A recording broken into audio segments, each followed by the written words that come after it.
welcome our guest here, Nate Rose. What's going on, bro? I appreciate you having me, man. You got that radio voice. You know, that is buttery smooth, bro. Now I see why you got so many subscribers on YouTube, bro.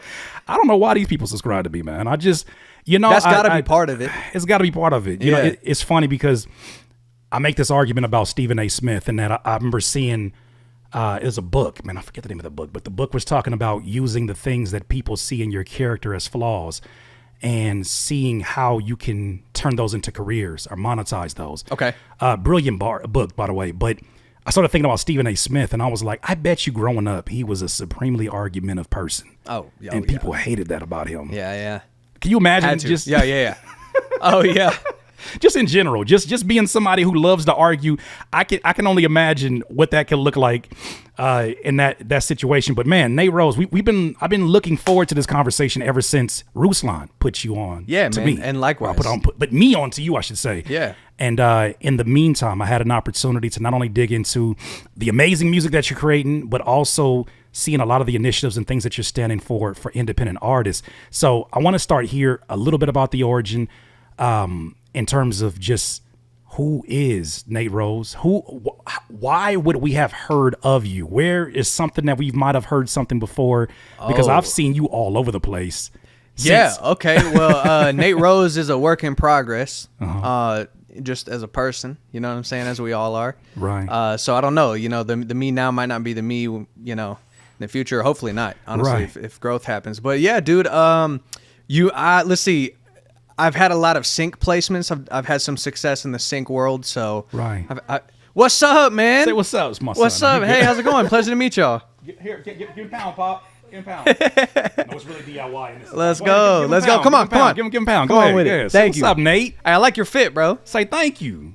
The dinosaurs, man. It's Triceratops. Yeah, for sure. We like that. His father had nothing to do with that. Shout out to Moms. Moms put him in that outfit. That's awesome, man. If it was up to me, he'd be in black tees and dad hats. But yeah, man. Okay. So you were saying that you had a lot of success in the sync. Yeah, some success in the sync world. Like Right. I've had songs placed in like the Bel Air spinoff, and I've done custom tracks for Adidas. I've had placements with Nike, Vogue in the past. Several different movies, HBO shows, things like that. Right. So that might have been a way that people Sure. have come into it. Also, I've had some success on the streaming side in terms of like leaning into the algorithms. He's very, very, very humble about this, ladies and gentlemen. Some success does not look like what your Spotify looks like. How many listeners are we up to right now, Mr. Rose? I think I'm at like, I don't know, 330 or something. You notice how people change their tones? You notice how artists, we've had many artists. Shout out to like Nick D and all these folks who are doing Nick D's amazing. a different story. That, you know what I'm saying? I can definitely be humble around Nick D in terms of streaming numbers, but that's a different ballpark. None of y'all reserve. I love it. Shout out my boy. No, shout out to him because we talked to him, and it's funny because, you know, that was something that as I was listening to the interview that you had with my guy Ruslan, it was something that I felt like was a bit of a difference in your approach. And I don't want to jump all over the place, but one thing I did want to mention is, you know, the way that you have been prioritizing the conversation of art versus business first, right? And not that it's a bad thing for anybody to focus in on the business first, because this is a business. Yep. It's a music business. But I think that's one thing that initially connected me to what you do is how much you prioritize the art. Like, what does the art mean to Nate? Oh, man. I think the art is everything, man. I used to be very, very business oriented. I'm still business oriented, but what does that look like, by the way? What that looks like is tracking analytics, building out. Okay, let me take it back just a little bit. I started making music when I was 15. Okay. I went to college for music business, graduated with a music business degree, and then I became a corporate digital marketer. So I worked at a tech insurance company. I had a couple different jobs. I worked at a finance company as social media director, and eventually digital marketer. And so, you know, as far as being analytic and leaning into the marketing space, like that was kind of like my brain went there. Right. And so, yeah, what that looks like is following the data on a day-to-day basis, diving pretty heavily into building, you know, these lookalike audiences and custom audiences and retargeting and building these like, you know, the fan experience through funnels and right. So this is what you were in charge of when you were in that corporate environment. No, I'm talking about the corporate environment was different. Okay. That had its own set of challenges and different in business. terms of what the business looked like. Okay, you're Yeah, okay, yeah. gotcha. So as Nate Rose, I Right. was the man that wore all the hats. I did all my own production, mixing, mastering, Right. like graphics, everything, Sheesh. such as the DIYers do. Come on now, right? That's our mantra here. Like But we don't leave Yeah. no stone unturned. That's right. And so then the marketing was a part of that, because I was able to really like optimize my content and things that I was doing for cost per clicks and things Right. like that. And then it was like, okay, well, if I was also big into finance at the time, which also can be very Absolutely. very numerical.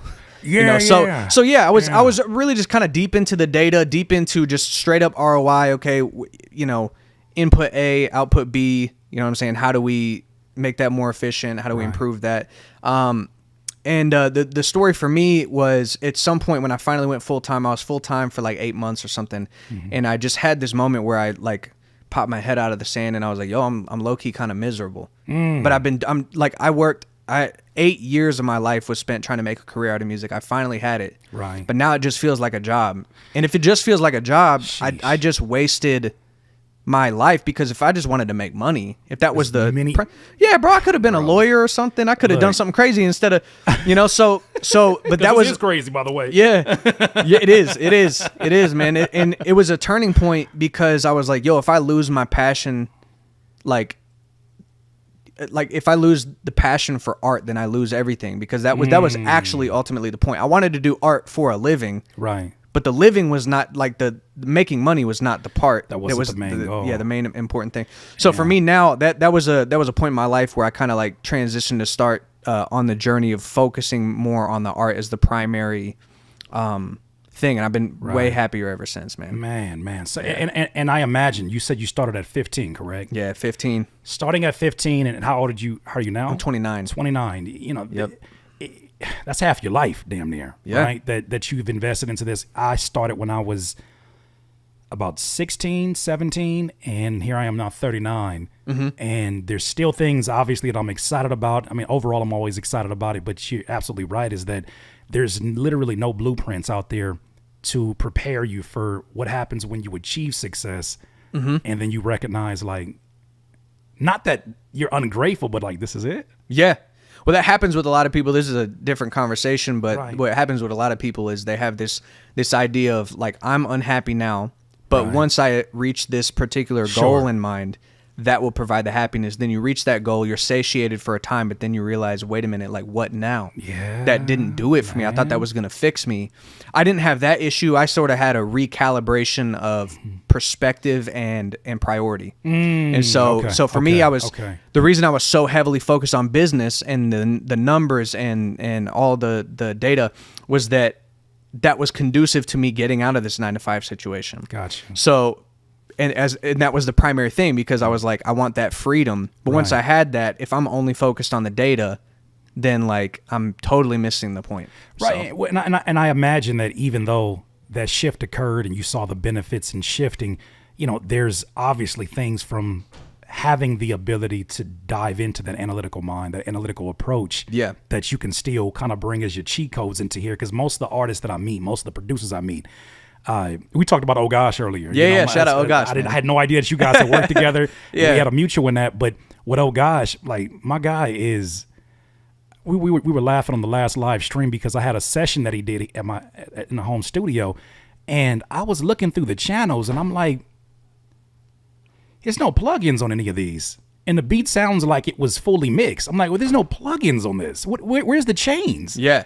And if let it be that, but then, let it be, me reminding him to, hey, bro, could you send me a photo for a thumbnail? And he's like, your brain does not even like, he doesn't even want to, he has no room left for anything except for this music. Yeah. And being an awesome friend. But I imagine that, these are the kind of the cheat codes that if you redirect some of that hyper focus into what you do, could ultimately be your cheat code. And I'm seeing, like, it's not like you're slacking for analytics. You're doing really well in all of these departments. Yeah, I think it's important to be able to, like, you need to be proficient in all the areas of your business. Sure. So I don't think that, like, I think that if you are like, oh man, I'm not business minded or whatever, that's not an excuse, because if you want to succeed, you do have to have these base fundamental understanding of like how the industry works, what types of royalties are there, what are the collection agencies that collect those, like what do standard, What are my options for how I can do a deal structure with you as a producer? Right. Like, you just have to know these things, because if you don't, you're going to fail in horrible ways. You know what I'm saying? Yeah, and a lot of so people who are going to who are going to know these things and take full advantage of it, right? Yeah, 100%. So I think in that sense, you need to have broad knowledge, but then go deep in the areas that are really important. And so, for me, yeah, that's like putting at the very top the art and the messages that I'm trying to convey is sort of like the top priority in relation to my music career.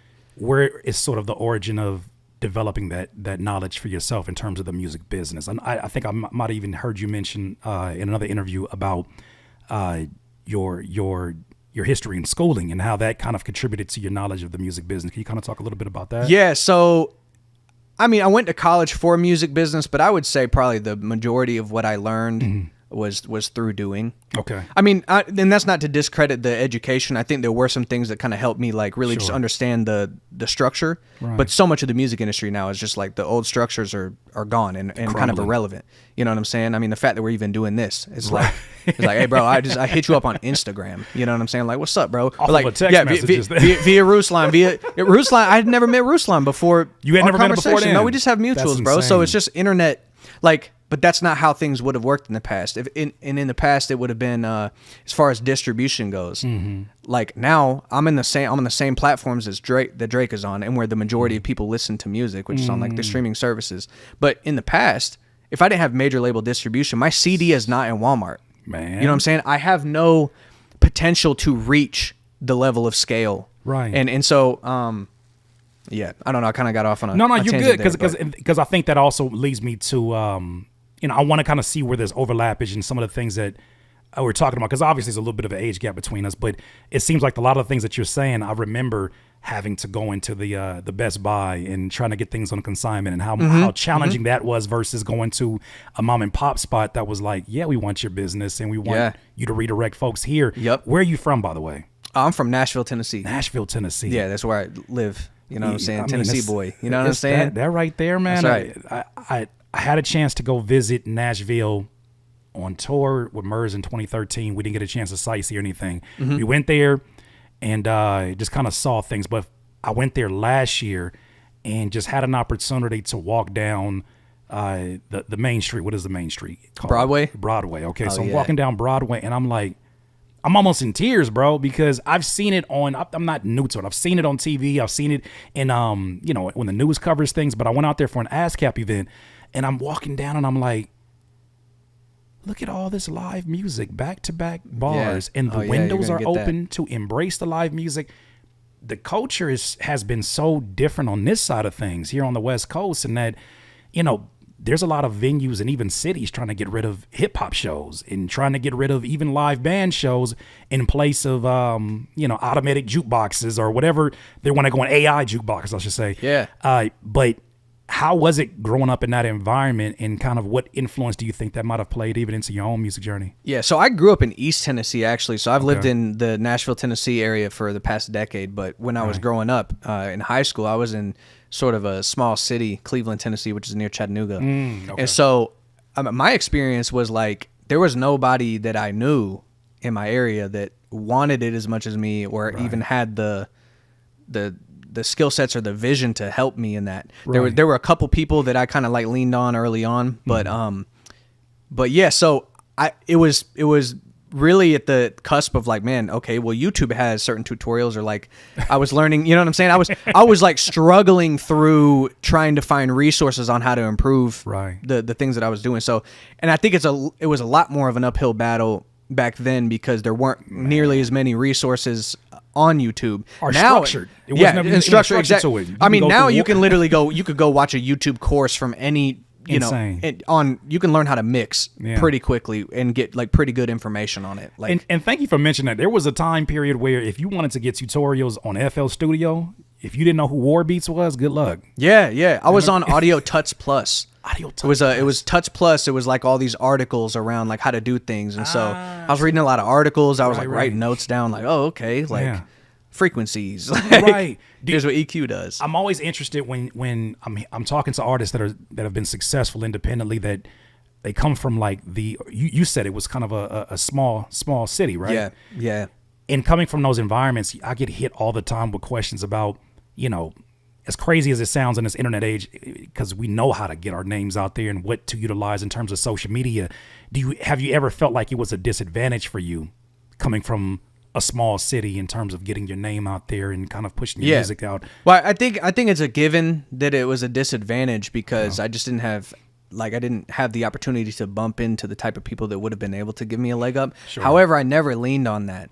I kind of always it's simply up to me to create the success. Like I get to choose how I prioritize my time. Right. You know what I'm saying? I get to orient myself in a particular direction. Sure. And like that, everybody starts in a different place. There's somebody in a more rural place that might want to do the same thing that I'm doing. Hello. You know what I'm saying? So, so for me, like that narrative never entered my mind. I'm not really a woe is me sort of type of person. I'm kind of like, all right, let me see what opportunities I have available to me, and how can I, you know what I'm saying, push towards those ends. So, I never looked at it as a crutch. But I mean, it would have been. I'm sure it would have been easier if I was in a place where,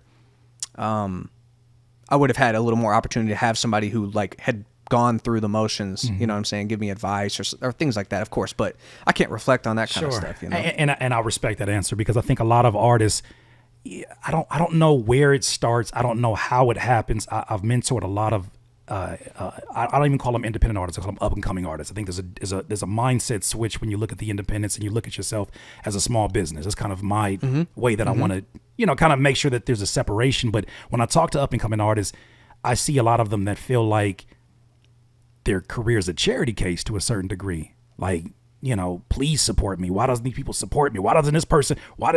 He's my friend. And it's like, well, have you ever given thought to that might not be your fan base? He may not be part of. If you separate your friendship, could you give thought to that might not be the demographic that your music would attract? There's a lot of other things it could be. You also could not have good music. You know what I'm saying? I wish I had my button right now. And that's not to. And also, that's not to say that you can't make better music. But like, if your music was literally good enough that your friends were like, I prefer to listen to this. Right. Rather than the other options that are available to me, that's how you gain a fan. Like, you know what I'm saying? Like you can't, your music is your product. If you want to look at it like a small business, your music is a product, and the better the product is, the stickier it is. So it's like marketing becomes way easier when you have a great product. You know what I'm saying? Right. And if I have a really crappy product, I can do all the most intricate click funnel type stuff. You know what I'm saying? I've seen it done too. I've seen it done with some very terrible products, and I was like, by page 3, I was like, I'm ready. The button's like, hey, right now. The order bumps up, and then you get the product, and you're like, damn, somebody that was better at marketing than I got. Right, but you're not gonna buy it again. Never. You know what I'm saying? Never. You would never recommend it. Never. But if you if I got you on a click funnel and you bought something that you were like, this is incredible, like for this price or whatever, like I need to tell my yeah. friends about this. That's really what it is. I think a lot of times it comes down to that. If you have great music, then the marketing is like, you can figure that component out. Sure. You know what I'm saying? Sure. If you, create content, you know what I'm saying? Play into the way that the algorithms work on the streaming services, go and seek your audience. You know what I'm saying? There's a lot of different things you can do, but there's no shortcut for the music. And it's like, if it becomes your primary focus to make music that is just incredible, like you're in competition with Drake and Kendrick and everybody. You're in competition with these people, because when I'm in the comfort of my own home as a consumer, you know what I'm saying? I might be friends with Curtis or might be friends with Nate Rose, but like, I want to listen to Kendrick. Yeah. You know what I'm saying?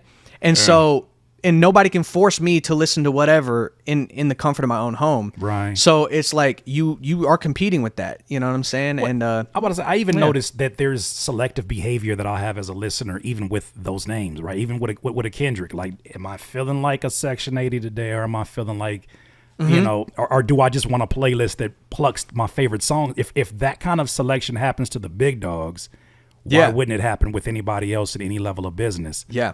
So that's a great point. So let's address the elephant in the room. I don't know what's looking like. Let me make sure I open up this chat, because I want to make sure that I acknowledge my good folks in here. Thank y'all so much for being here. Shout out to all my moderators who are in here holding it down. Much love to you. So I I'm sure that there exist a few questions, especially when anybody thinks about my channel and they think about the abundance of what they may deem as anti-streaming content. Yeah, okay. Let's get into it. The abundance of just really holding a light up to a Spotify and specifically because they've been doing a lot of things that I'm just still scratching my head at as a business. But obviously, we talked about it, but I removed my music from streaming about 8 months ago. Okay. And the goal was to do that so that I can create the exclusivity through the website and through Bandcamp. Sure. In doing so, I did really well with direct to consumer, and it brought a lot of super fan behavior and activity, a lot of opportunity to connect with human beings, and I thought that was awesome. And so in doing so, it's kind of given me a fresh perspective on streaming. Now in the process, I came across a few different people like yourself. Yeah. I shouldn't say a few, there's only a few that have been able to have this kind of success independently. But when I think about Nick D, when I think about yourself, and I think about the things that I hear you guys say in conversations about streaming, it's kind of helping me to flip my perspective on it a bit. Right? I can give you a Steelman case for sure. Yes. So I want you to kind of expand upon, how does that work in terms of your business model? Why do you still see it as something that is, with all the things that are going on? I mean, you already know how some of the music is getting taken down because of botting. There's thresholds put up that are affecting a lot of artists. How have you kind of found a way for that to work to your advantage? Yeah. As an independent artist. Okay, so streaming is not without its issues. Bots is an issue. This whole conversation around AI is an issue. All those things. I think direct to consumer is a perfectly fine model. I wouldn't recommend it as an exclusive model, but I can tell you why. But basically, the first place I started making real money from music was from streaming. The thing and specifically I'll speak to Spotify. Apple Music generated some stuff as well, but Spotify, why I liked it so much was because they were transparent with how you can play into the algorithms. YouTube is transparent as well.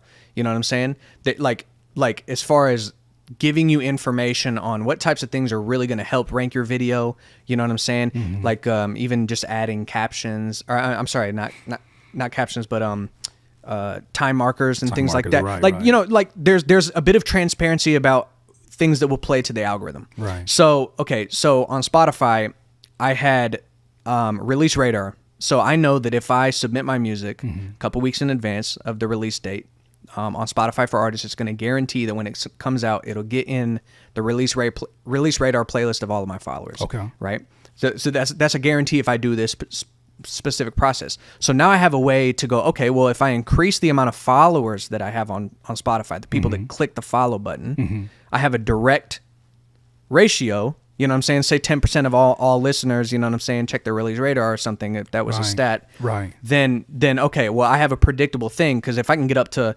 I have 45,000 followers on Spotify right now, my songs will do 3,000 first day, 10,000 first week, guaranteed, even if I don't post about it. Right. And that's primarily from release radar. Just organically. Organically. So, and then there was other ones, Discover Weekly. We don't have to get into the minutia of that, but once you started to develop that scale, then the revenue started coming in, and it is not this way for everybody. Sure. That's the first place they make money, but for me and a lot of my friends, it was the first place we started making like consistent monthly income was from streaming.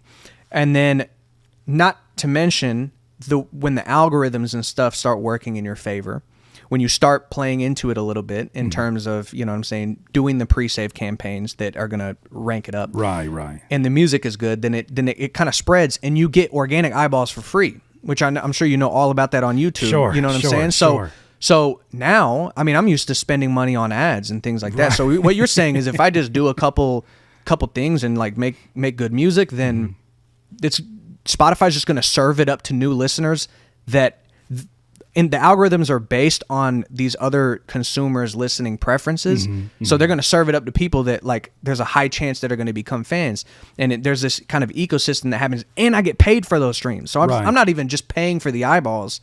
You know what I'm saying? Right. So there was that. So number one is the revenue that I was making from it. Number two is the algorithms, the transparency of them, and that allowed me to build a predictable model around it. Three was the fact that the algorithm I was getting new eyeballs and getting paid for those new eyeballs. And so all three of those things were like I'm like, oh, I got to lean pretty heavily into this, the organic discovery and the revenue. So those are a few of the thing. And then I'll say this too, in terms of organic eyeballs, you know, you're talking about taking your music from Spotify to a direct to consumer model. Your direct to consumer model only works for your bottom funnel fans. Okay. Right. And you know the marketing funnel, right? So it only works for your bottom funnel. It's like I listen to music on Spotify. It's going to take a very particular artist to get me to go off platform to a platform I'm not used to and buy the album and put it on my phone. So you have YouTube, so you're going to have a way to feed more people into that bottom funnel in a different way. But if you didn't have YouTube, if you weren't utilizing that to also gate people, how do you get any more top of funnel people? And you have 60% of listeners stream on Spotify. So and you're missing out on the organic discovery as a result of that. So sorry. No, you're good. You're good. And I'm glad you're bringing this up, because this was something that, you know, initially I wanted to test direct to consumer outside of my YouTube audience. That was the most obvious thing to do. And I knew that I would have that as sort of a crutch if needed, but I wanted to see what it would look like if it was just funneled from social media, specifically Instagram, right? Instagram does really well in terms of finding and reaching new people and being able to kind of like utilize some of the automation services of like a ManyChat, and knowing that that's what gave me the opportunity to engage in conversations in a way that weren't even natural for my normal social media. Like I don't really DM too much. Yeah. Right. I'm kind of leaving a lot of conversations public.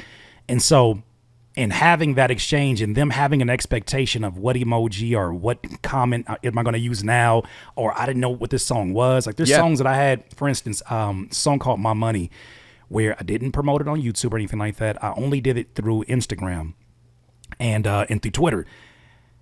In the 7 years that it was up on streaming, it made a certain amount of money. I made that money back in a day.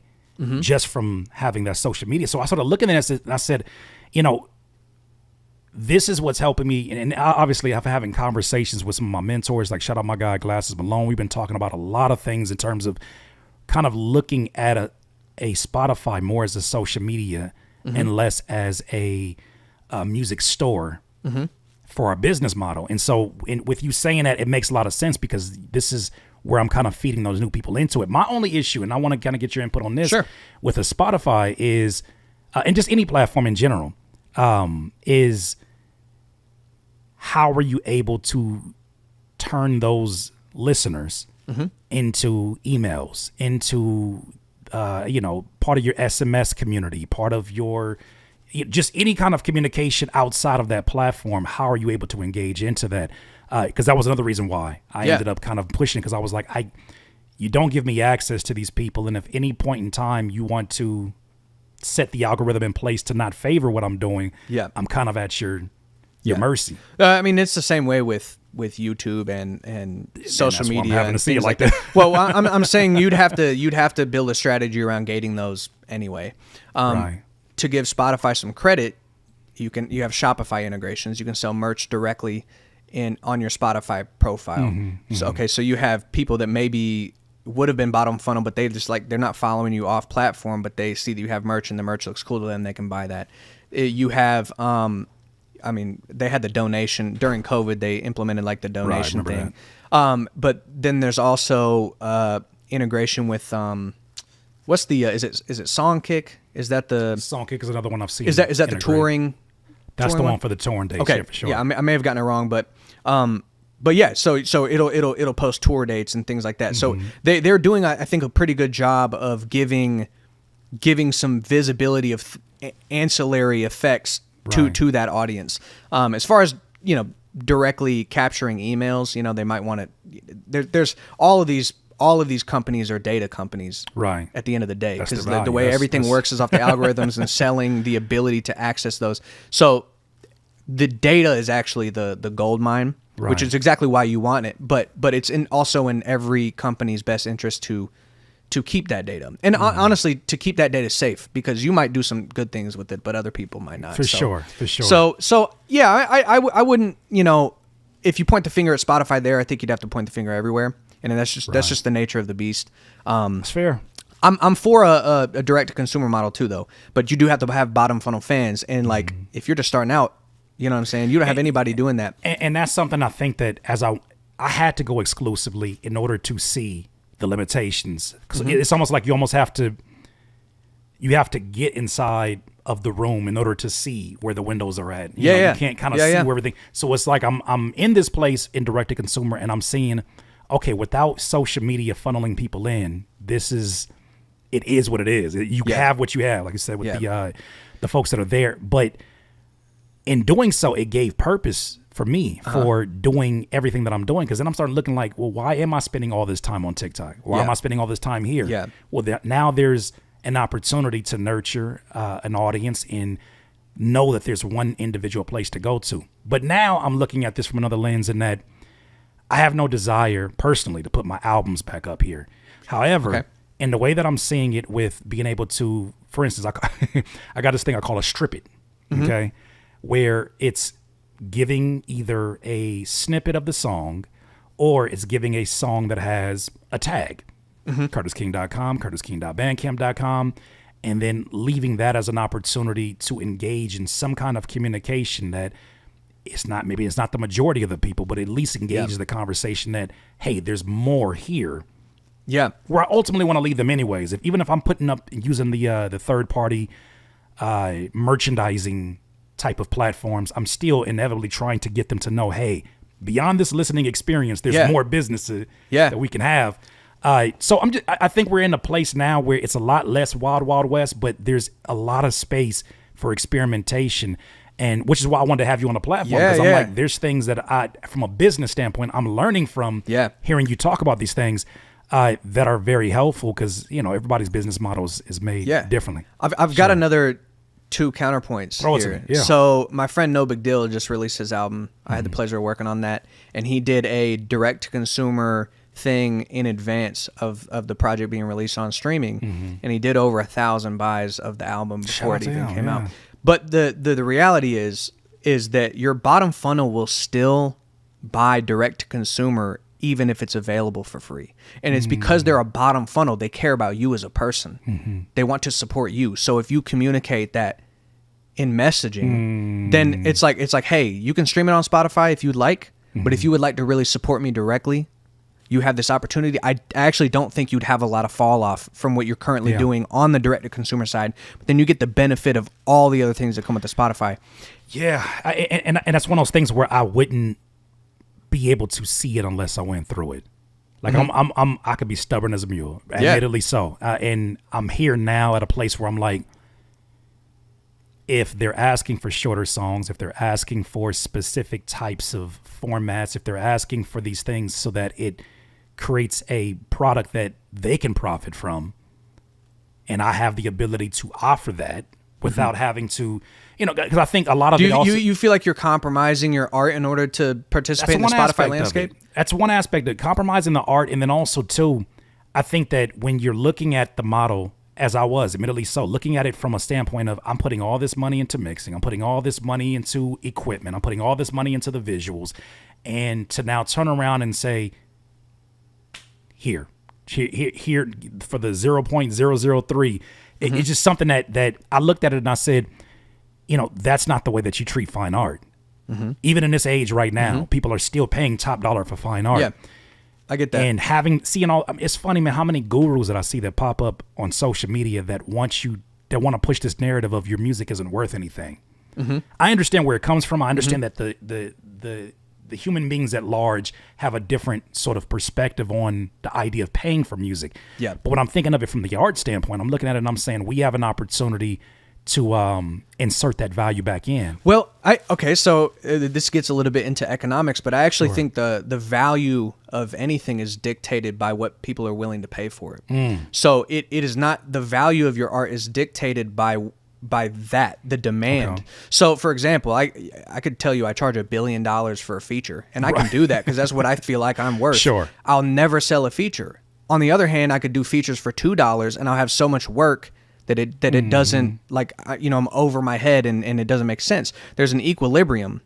And the value is like, how much do people want to consume this? And that just works itself out, you know? So then you have to just make yourself more valuable. And the way you do that is make a better product, or, you know what I'm saying, bring people into the story, or things like that. So in terms of like, again, to come back to like the streaming money, it's like, if you have the scale, then the streaming money is there. I mean, and it also is completely passive, and also there's organic discovery baked into it. Right. So I have this looping system of new discovery, and then there's word of mouth that happens, and then back in, and you know, and so you have this process that happens only because, oh, my song popped up in somebody Discover Weekly. I mean, to get to numbers, I mean, from streaming alone, I'll do 3 to 5K a month off of just streaming. Nice, and a lot of this, you know, when usually when people are complaining about the Spotify thing, I know this isn't the case for you, right, but when they're complaining about that, they're not hip to the business at all. Sure. And so they don't realize that they're not recouping because half their catalog's with the label. Right. You know what I'm saying? So they're not seeing that, right? All these people in their pockets, right? Yeah, exactly. And then you got a manager that takes your 15 or 20%, and then you gave your producers 50% master royalties. You know what I'm saying? And then you have an admin deal, and so they're taking, you know what I'm saying? So it's like there's so many different factors so it's that go into that. Yeah. Sure. So that's why you're not seeing that return, but then you're attributing that to Spotify because you don't know the business. And here's why it's important to me. I like you. Look, bro, you're doing this YouTube channel to spread knowledge to people who are trying to make it. We're bringing the success stories like yourself. I mean, and it's important we see this from all angles of this, because inevitably we're all searching for the same answer. Well, the reason I get kind of like why I really try to dispel the idea that there isn't money to be made in streaming or things like that is because for me and others like me, that was the first place I actually started making money. That's not the story for everybody, but if that was what, like, streaming for sure was what really enabled me to go full time after my 9 to 5. Right. And so it's like, if that's the case, then, you know, then make sure your business is set up correctly so you don't end up in this position. Sure. But it's like, that was what enabled everything else for me. You know what I'm saying? Many ways to go about it, but like I would be if you're instilling this idea, not you specifically, but if you're instilling this idea that there's no money to be made on Spotify, they don't value your art over there, etc. You've just cut off 60% of the listenership that would have been available to you as an independent artist getting your start. Right. And then and perhaps the jump off point for you to actually start making money and reinvesting in things. And to me, I'm like, man, we like that has to be dispelled. Balance the conversation. It's not the only place to make money, right? But it is for sure is there.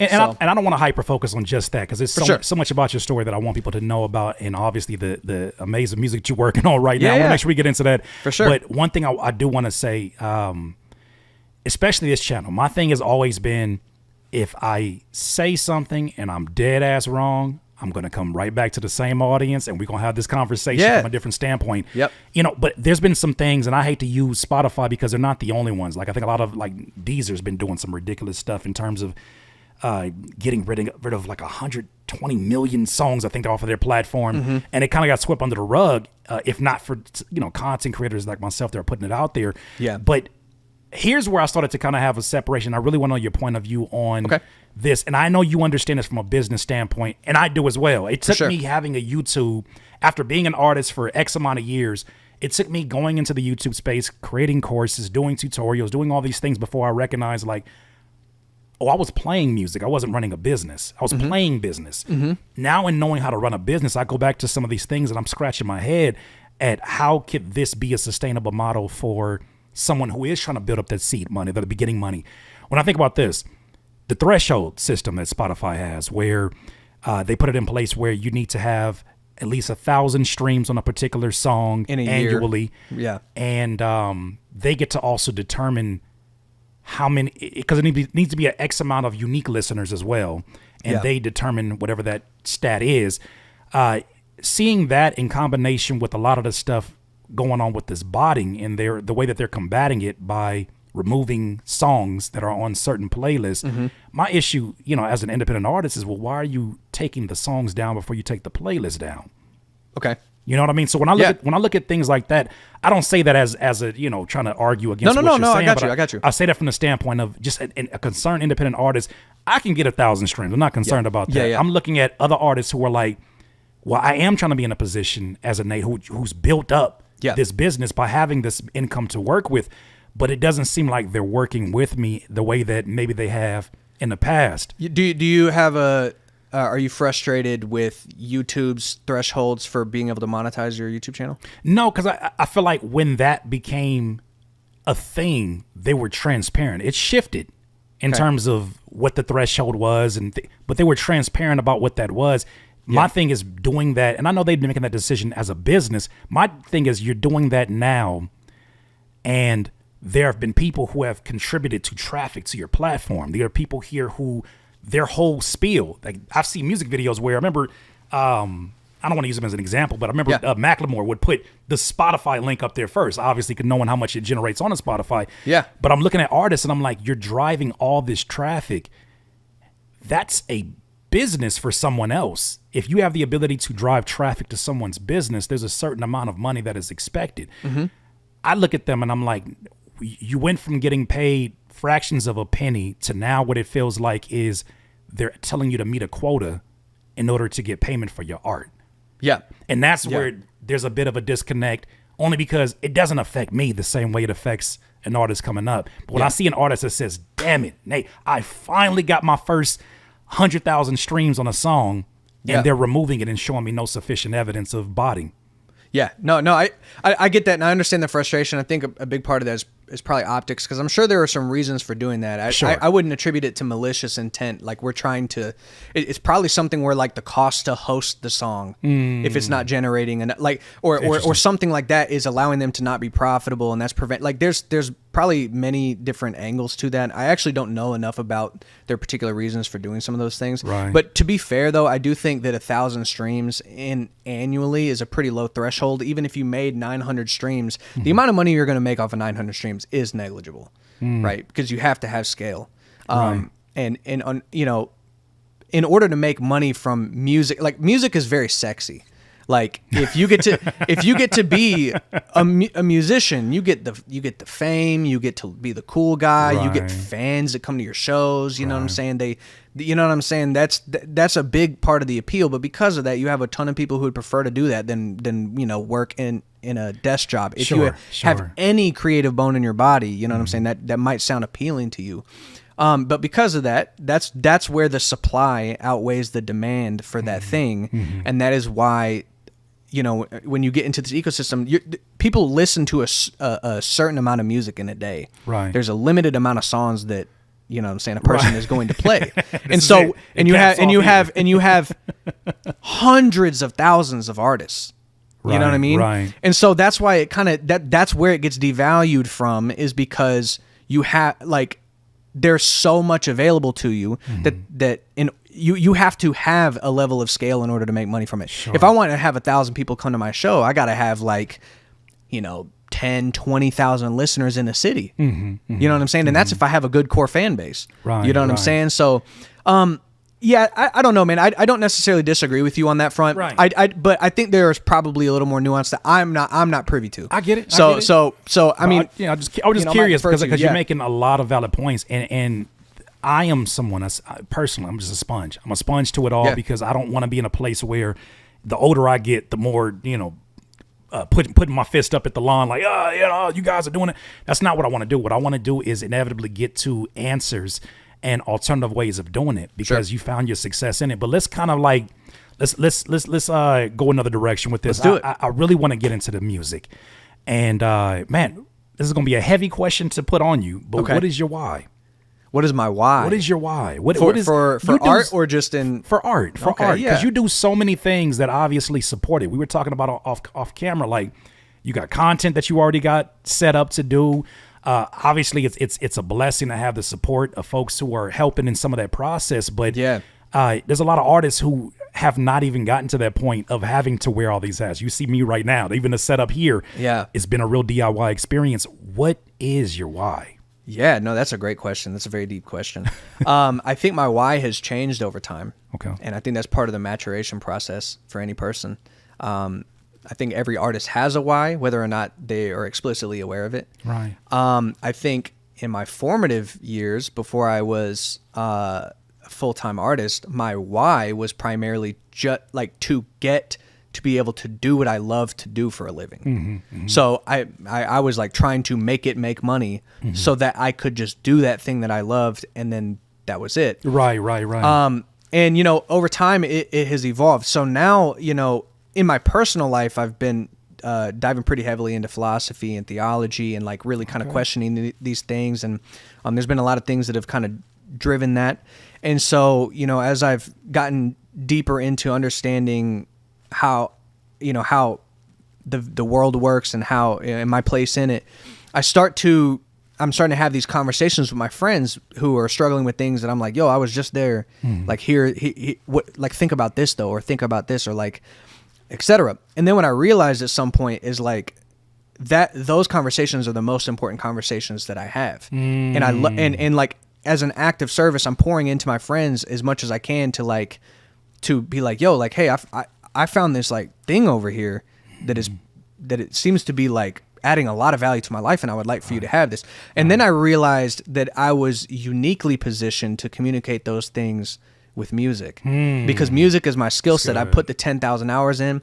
And so now my why is sort of, I have this, I'm very stoked that it has worked out this way, but I have this kind of perfect alignment between my purpose in terms of service to others in life and how that merges with my art. So they're both pointing at the same thing, which is, you know, pursuing the highest good, you know what I'm saying? And they're so the album that I'm about to start rolling out is called Ultra Marathon. Ultra Marathon. What's the story behind the title on that? The story behind the title is that the pursuit of the highest good is an ultra marathon. It's something you decide to run. It's not like it ever ends, and you kind of reorient. There's going to be adversity along the way, but you choose to run. And that's sort of the meaning behind that. And the songs on this project are just very centered around me asking a lot of questions that I've been asking or wrestling with, or you know, and there's personal anecdotes, there's big questions in there, there's cultural, like I'm kind of like trying to piece all of these things together. You know what I'm saying? It seems like you're absorbing a lot of information. And I'm kind of curious, so not to hijack your story, but I'm kind of curious. Yeah. How many moments are you having while you're writing where you'll say, you know, we as writers, we'll get into a space where we'll write something and we're writing to create a musical experience and to share a story. How many times or how often are you having it where you're writing it and you're learning something about yourself? Oh man, all the time. You know, it's really weird because I think when you're writing music, or at least it's this way for me because I've been doing it for so long, I almost feel like I articulate things much better. Facts. Because I mean, if I was a public speaker as my primary skill set, and I did that for a decade, I'm sure that I would improve. Be pretty good at it, right? Yeah, exactly. So sometimes when I'm in a conversation trying to communicate a deep idea that I just learned about, I'm having to like beat around the bush to try, that's not, I didn't say that correctly. I didn't say that correctly. When it's over music, I start to realize, oh, this is what I actually think. Yeah. And I'm saying it, and it just also happens to rhyme and fit into these cool flow pockets and things like that. So 100% things kind of pour out of me that that were sometimes suppressed or you know what I'm saying, what I didn't realize, that actually that's, you know, the nail on the head. And I, you know, this also kind of comes to a question of where creativity comes from, you know what I'm saying, because there's some degree to which I'm like, well, you're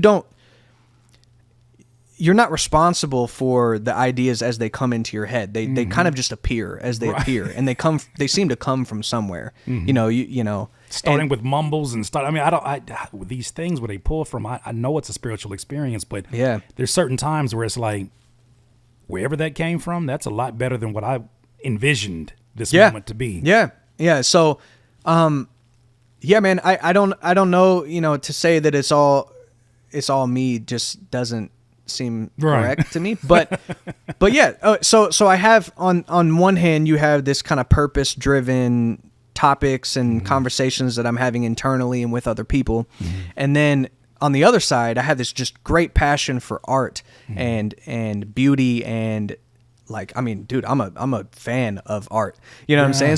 So not only do I need to communicate these topics, I could communicate these topics over a beat with no changes and keep the same inflection, and I could give you the exact same message, but it's not felt in the same way. And that's where the art component really comes in. I feel like great art allows you to feel something, and it also communicates a message. And so, or at least prompts a question, which I think is a good way of looking at it as well. And so, for example, I have a lot of Christian hip hop friends. Okay. And what I constantly try to communicate to, like the ones I'm really close to, they already do this. Like they already have the passion for art. But there's a lot of artists in the Christian hip hop space who are very set on the purpose of creating, but the art is almost like secondary. It's like to the mission, but it's like your ability to convert people comes back to the product. Your ability to prompt people in a direction comes back to does it sound awesome? Right now, our culture, especially in hip hop, our culture is dictated by, or our culture is, how do I say this? The coolest people in the culture have a specific vision of the world. Right. You know what I'm saying? The people that are the coolest. They look the coolest, they have the most money, they have the status, they have all these things. And so if you're somebody who's young that hasn't even gotten into a spiritual like thought process, you know, that everybody has to wrestle with at some point in their life, you know what I'm saying? Thinking about why we're here, purpose, meaning, where we go when we die, things like that. You're looking at, you're like, I don't have any money. I'd love to have money. You know what I'm saying? Oh man, these people have girls, they look cool. You know what I'm saying? They make awesome music. The art is there. And yeah, so then when they start creating things, if they're creatives themselves, when they start creating things, these are the topics. These are the people that are laying the foundation for me. So okay, so here's what I can rap about, and here's where my brain goes when I'm emulating. You have to emulate at the beginning. You know what I mean? Because you don't have enough inputs to really know how to just create great stuff by yourself. Right. And so yeah, man, I think that there is a shift that I think is happening, and I have a reason for that, but I'm trying to encourage all of my Christian hip hop friends that don't fit this description to be like, yo, you have to be able to enter into this space of making art at this level. This is what the cathedrals were, bro. You know what I'm saying? This is what like the Sistine Chapel, you know what I'm saying? That's a magnificent art, bro, that has lasted, as you know what I'm saying? It's still a stickability of that. Yeah. So anyway, big rant. But yeah, man, I think that we need more voices that are pushing people towards something that can really add value to their lives, rather than you know, sending them down a path that is going to ultimately be a place they got to crawl out of. Right. Well, and I was going to say, you know, I think there's been a lot of things that have happened over the last, really over the last few months with this Kendrick and Drake, because there's so many conversations that I've seen stem from it that have taken on new value, and I see more people, and maybe because it's kind of the nature of the internet now, that are speaking about these things, that have audiences to speak about them. One thing I wanted to come back to, because I wanted to kind of get you a little bit of your opinion on that as well. For sure. But I feel the same way about artists that are closer to my age. You talked about the Christian hip hop artists, artists in general, especially hip hop, more so hip hop artists. They get to a certain age, and it always boggles my mind. Growing up, these artists are super rebellious. They're not necessarily considered, you know, they're not worried about social norms. Like I live by my own rules. Then they get to 38, 39, and they feel the most insecure about what society views them as, rapping at 38, 39, 40, right? Okay. When I think about one of my favorite rappers to this day, Andre 3000, when I saw him say the things he said, I was like, clutch the pearls. I'm like, bro, like, what are you doing? What are you talking? Like this, you are still today, I think he's still one of my favorite rap storytellers and voices. Man. So to hear him talk the way he talked about, like rapping, like what am I supposed to rap about? What did he say about some kind of, I forget what he's about, but what is it? What did he say? What is the test they do when they look in you, whatever it is? When I saw him talk about that, I was like, no, this is part of the programming that happens with artists that get into society or get into a space and feel like, if I can't talk about the things I talked about in my early 20s or, you know, my late teens, that I have nothing to talk about. And it's like, fam, I have more things to talk about now because I've lived more life. What's kind of your perspective? So okay, I'm glad you took it there, because I was like, we interpreted this differently, because because you said with the Andre 3000 thing that you felt like it was an artist's insecurity. And I was almost giving him credit for the fact that it's like, yo, if I don't have anything to say, I'm not going to rap about things that are not important to me. He was honest. He was honest. Yeah. So no, but I agree. And dude, this was going to be basically exactly what I was theorizing. Right. Okay. Which is why some of this shift is happening, and I've seen it with a lot of artists. Okay. Once you get to about 30, if you have, if you are get married or you have kids or things like that, and just the wisdom that comes with life experience, you've experienced. By 30, most people have experienced some level of pretty serious diversity. Sure. I'm sorry, adversity, not diversity. That too in America. Yeah. Shout out America. You know what I'm saying? The melting pot. Yeah. By 30, if you've only seen people that look like you, you need to venture out. Yeah, man. But I think that the independent artists that have been making music are hitting those ages, and they still have audiences. When you have these gatekeepers with the labels, there's a certain thing that they're looking for that they know they can capitalize on, primarily with youth. Sure. Those are the people that typically are more fanatic about things.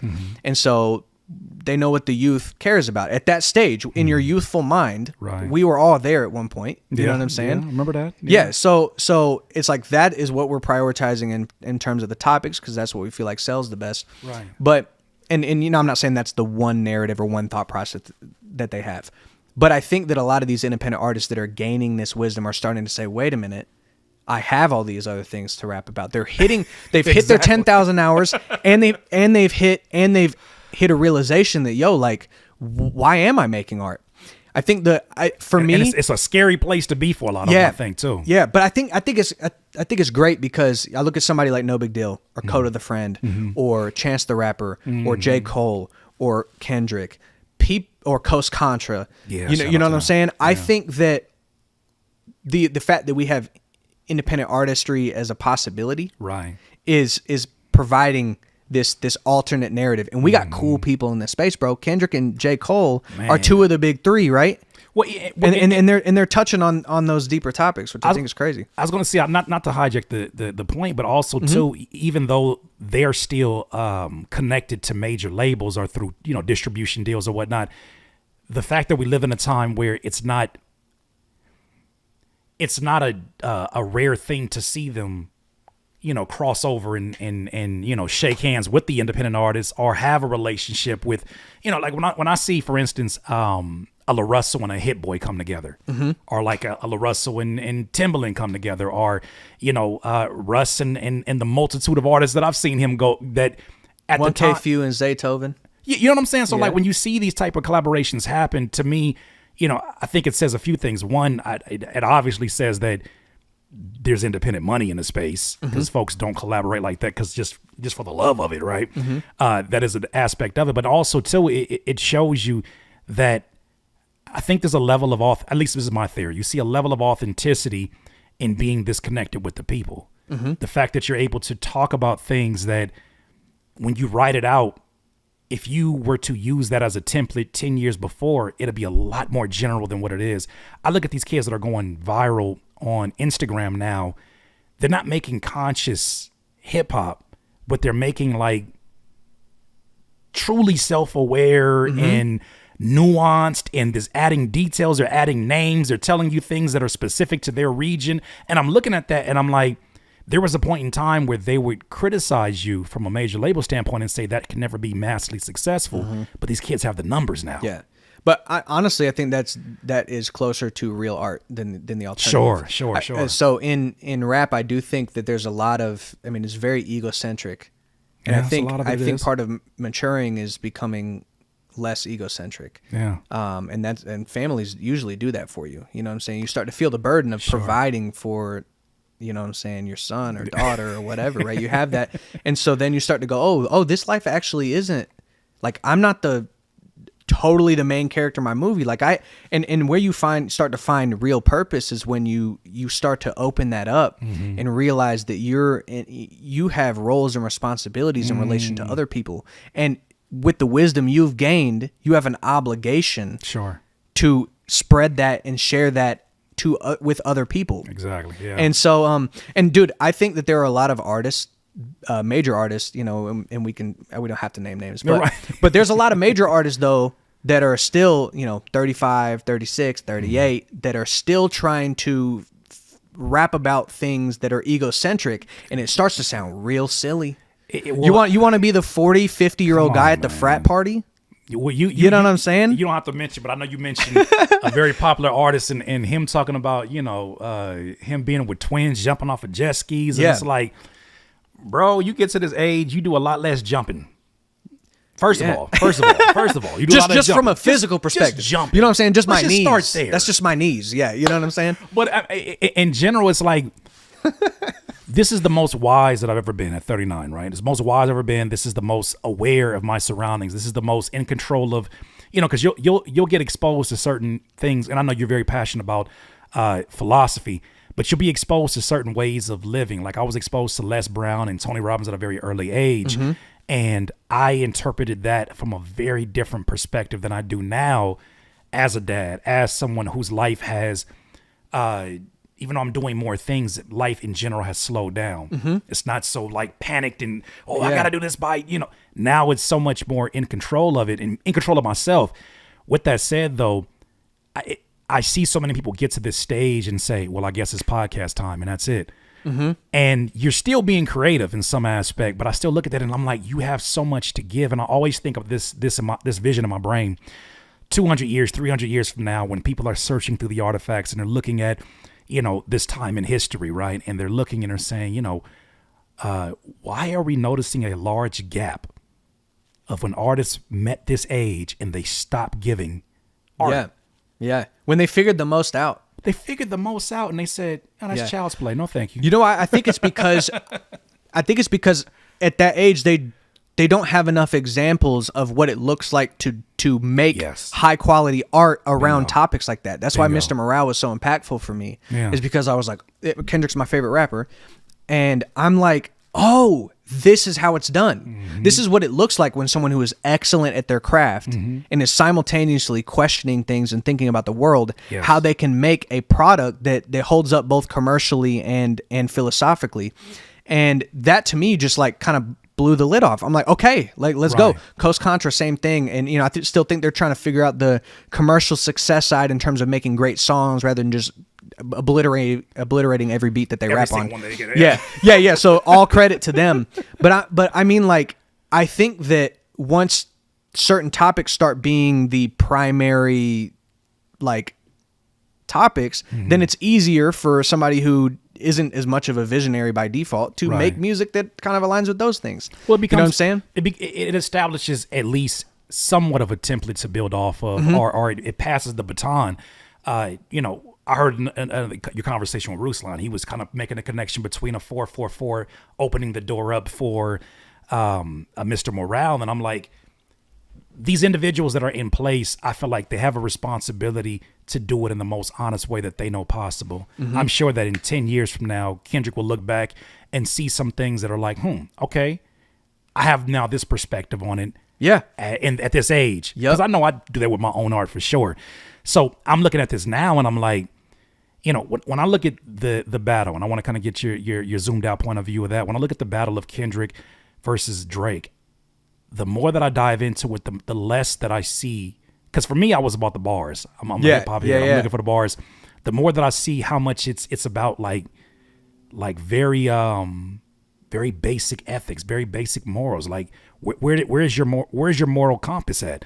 Where does it stand when it comes to family? What does it stand when it comes to ego? Where does it stand? Because what we're seeing, to me, is the collapse of an ego. What we're seeing is you know, sort of a certain way of operating as a human being, as a business, being kind of exposed. Yeah. Even when I look at the Not Like Us video and seeing how the climax of the video is the family. Owl in the cage. Oh, okay. Well, that's kind of, obviously. There's a few of them in there, but I think for me, it was seeing, after all of the stuff that had been said, because a lot of things get said back and forth in any battle that are like questionable. The family.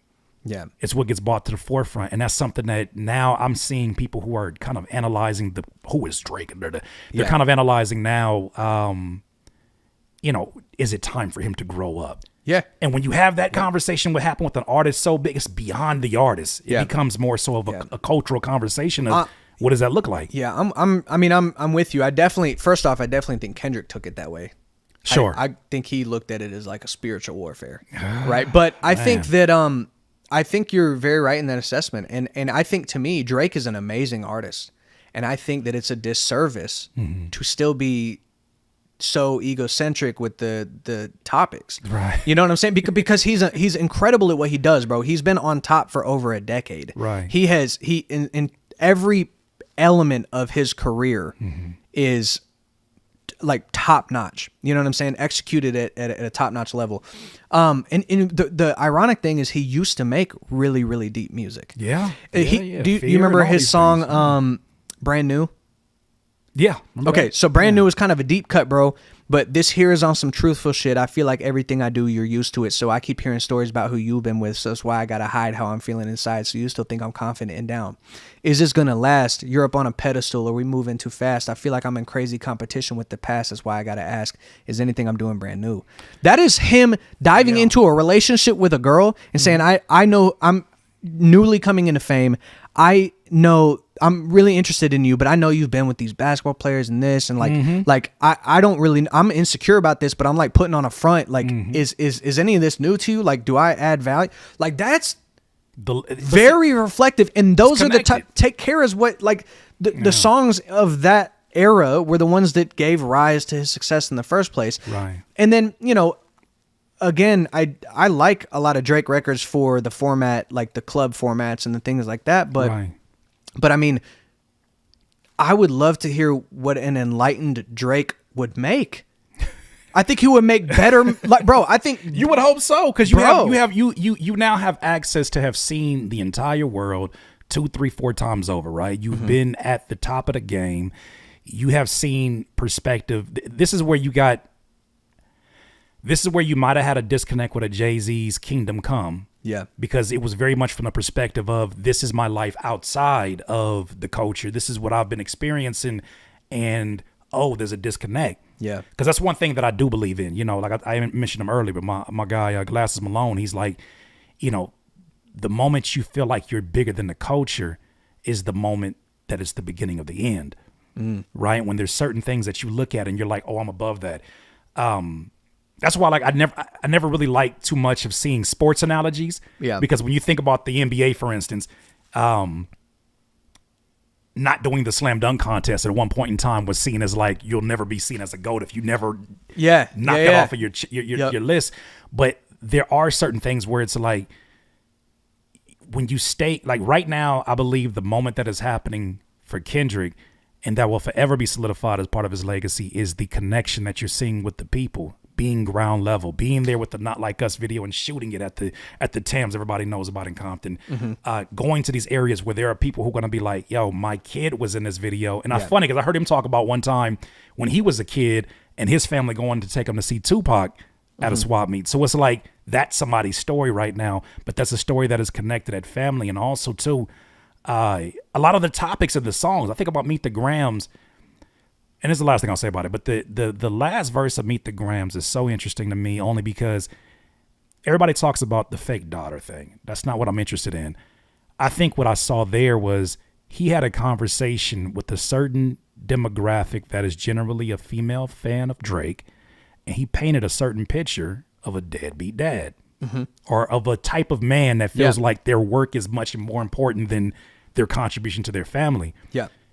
When you see that at the forefront, I can't help but feel like there's a renaissance underway. I can't help but feel like there are people at large who are now changing their expectations, and really to match a lot of their actions and how they consume stuff on social media. Yeah. When I see the artists that go viral, I'm like, I know why that went viral. Yeah. When I see your content that does well, I know why you're connecting, because you're not talking above, you're talking to, and you're talking from a very vulnerable place. So, kind of a general statement. I don't know if you had anything. No, I think I agree. And I think this is, I think there is, I feel the sense that there's a renaissance happening, because I think the narratives we've been sold, even just if we take a step outside of rap, I think the narratives we're being told about what it means to live a meaningful life, where you should place your identity, you know what I'm saying? Do roles and responsibilities actually exist? Is there I think the narrative we're being sold culturally in those spaces is not sufficient for the human soul. Right. I don't think and here's the thing, man. That's a heavy statement. That's a heavy statement, by the way. Dog, we are more successful than 99% of humans in history. Yeah. Okay, I'm sitting in air conditioning right now. Right. Okay, you live in a hot place. You live in a desert, bro. You know what I'm saying? We're sitting in air conditioning. You know what I'm saying? Right, we go. If you want to get a package delivered to your house, you can get anything you want. It'll be delivered here in a few hours, right? Without having to leave, get out of your pajamas. You know what I'm saying? People, 500 years ago were like, you know what I'm saying? There's a 50% chance that I'll die in childbirth, but it's worth it for. And so here's the thing: we are the most prosperous, and especially even in America too. Right. In America plus 2024, we're the most prosperous we've ever been, and we are having a total spiritual crisis. There are more people depressed than we've had in the history of us recording those. Yeah. Something is going on. Something's not adding up. And I think a lot of it is actually how you view the world. So I'll give you an example. I could tell you who Nate Rose is. I could say, if I'm telling you about my career, I could tell you, yeah, man, well, I've been making music for 15 years and I still haven't had the opportunity to go on a tour. I've not had any real major label looks. I'm not in any of the hip hop circles. I've been grinding it out. These people have pushed me away. I have all these things I want to do, but I'm just being stopped and being prevented from doing this, etc. Or I could tell you, man, I'm blessed. I make the type of music that I do what I would love to do for a living. Right. I make the type of music I want to make. I communicate the messages I want to communicate.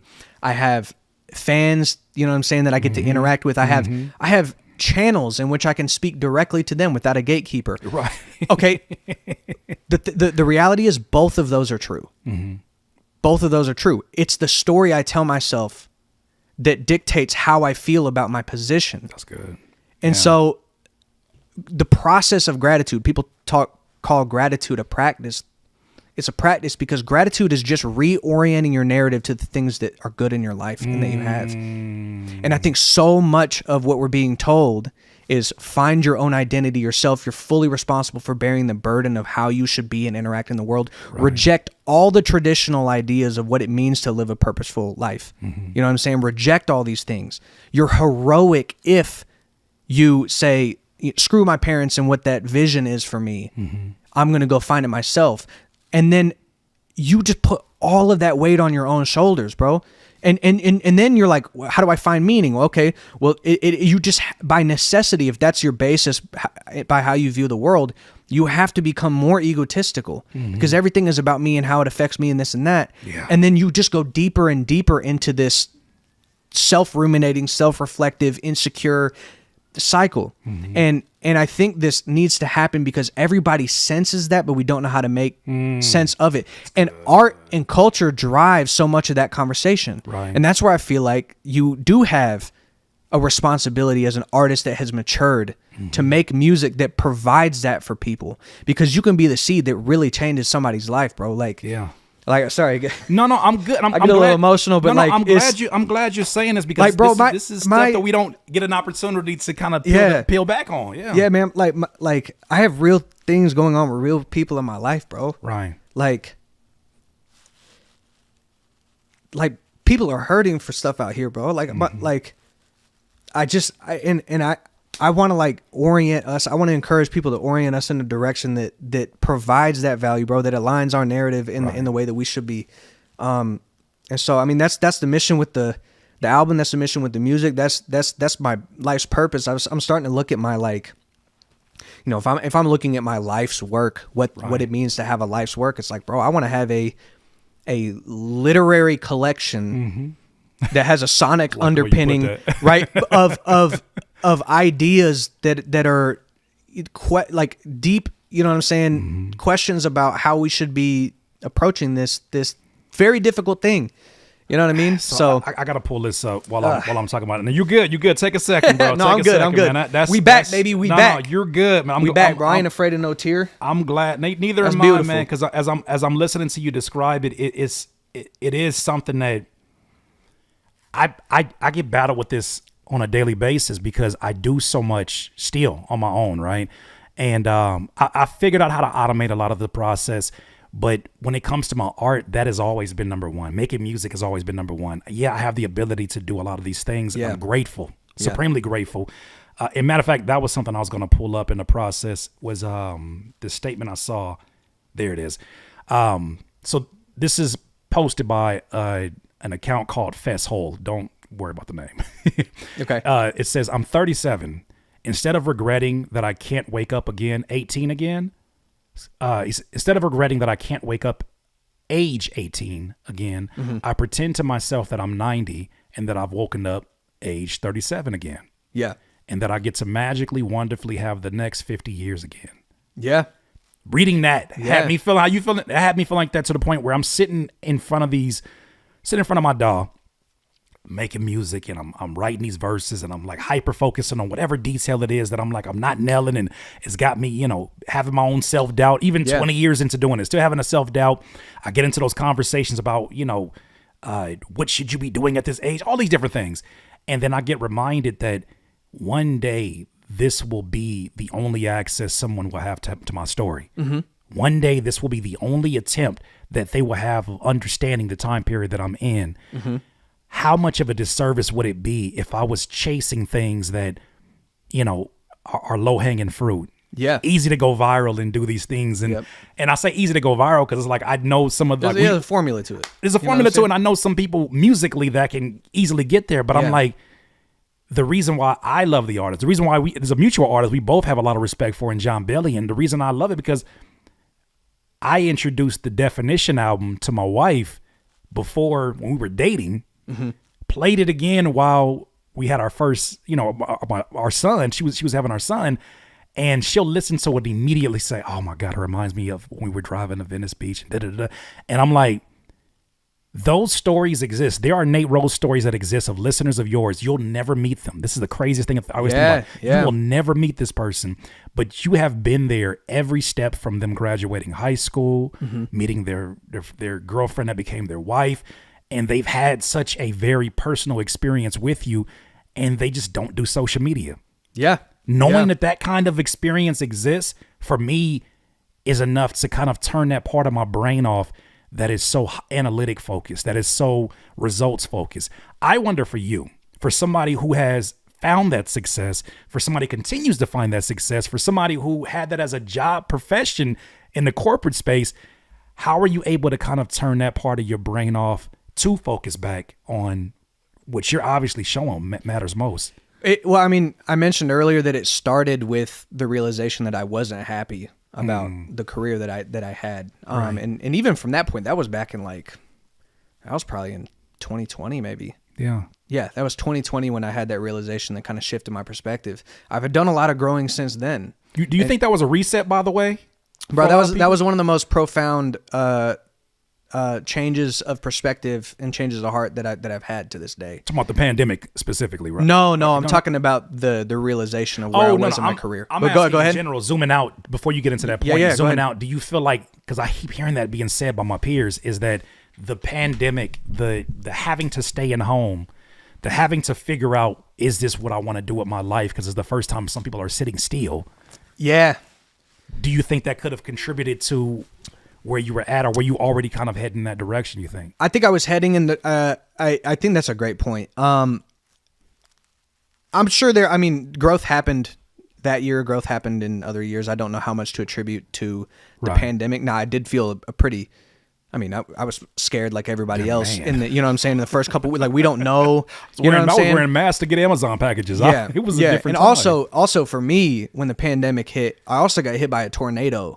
In Nashville. At the same time. You remember Nashville when it got hit by a tornado? Vaguely. Anyway, it hit our apartment complex. So I was out of power for 2 weeks, and then I was out of Wi-Fi for like, you know, and I have like, Wait. my brain is just processing it. So you were in the pandemic, no power for 2 weeks. What the hell is life at that? I mean, we were just figuring it out, bro. I had a homie that whose wife owned a brand management company that she was nice enough to let me like pop up in her office space and bring my studio there so that I could like continue doing things. And I went, you know, stay with my grandparents, things like that during the power outage. You know what I'm saying? That's insane. Yeah. So I don't know how much to attribute to that or not, but I mean, I know that was true for a lot of people, and I think you made a great point about them sitting still.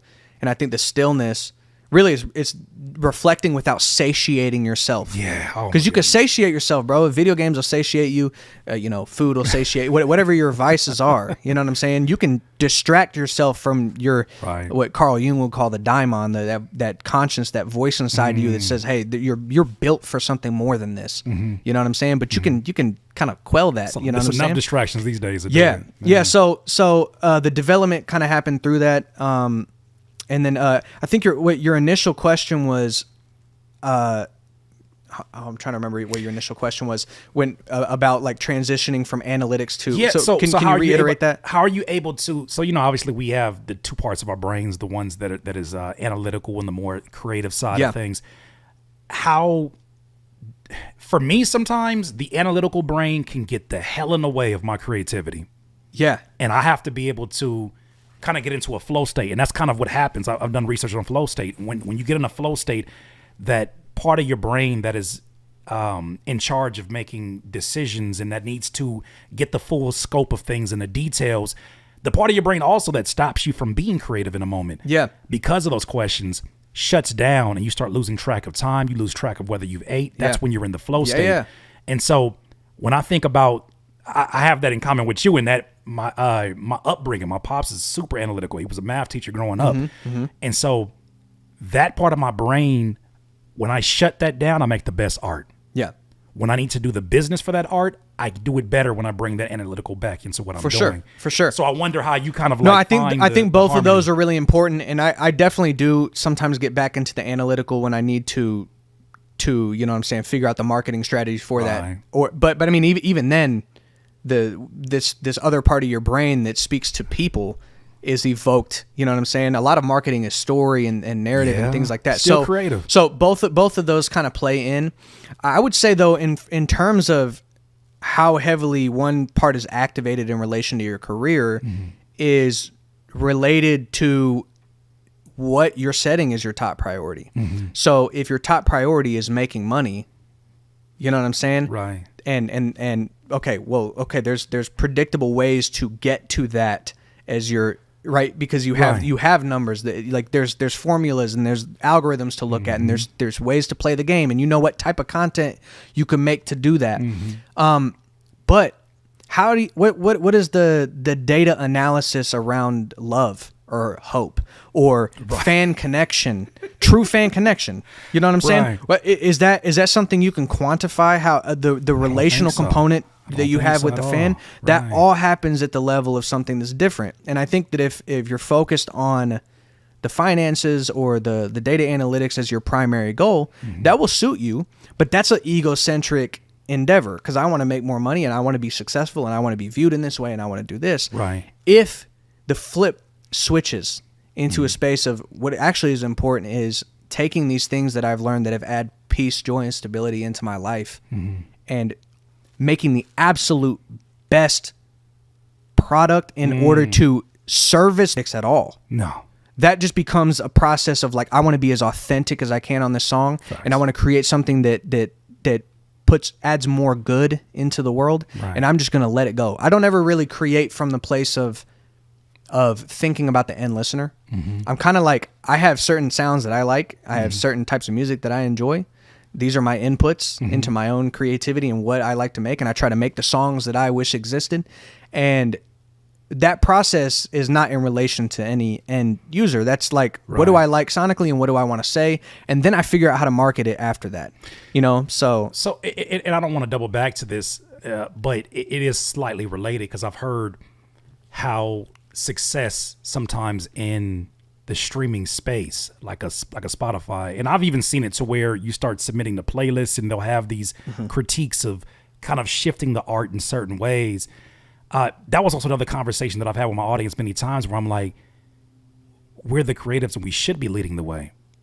There's certain things that you want to take feedback from the audience, obviously, on, and it's just my opinion. You want to take a feedback from and kind of understand the things that are working. If you're running a business, that would be crazy not to. But I think Russ might have had this analogy one time where he's like, I'm in charge of creating meals and putting them on a menu. And the audience inevitably gets to choose. Yeah. I want this, Okay. or I Yeah, want this, I like I want that. this.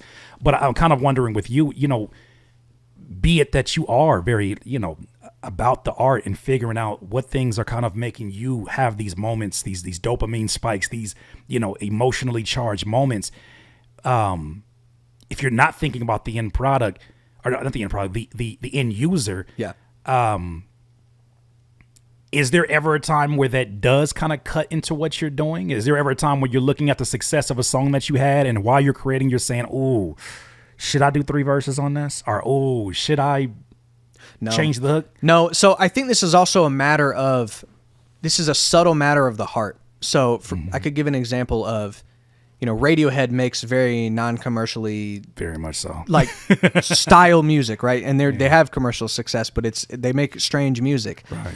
If the motivation was, I want to make strange music because I know that our audience is going to love strange music, and I'm going to do that, that's different than I like making strange music and I'm going to make this. Same exact thought process can be brought to making just a straight up cookie cutter pop record. Right. If you like straight up cookie cutter pop records and you're like, this is like the type of music that makes me feel like I'm expressing myself. Right. And then I put it out and it happens to be successful or happens to not, that's one thing. And then the other being I'm catering everything towards that. So I think it's a subtle matter of the heart and the reason that you're in it. Right. So it has nothing to do with the sonics. And I think that you can still have pop music that brings those things in because we're also consumers. We're not just like a siloed on an island artistic person that doesn't have influence from anywhere else.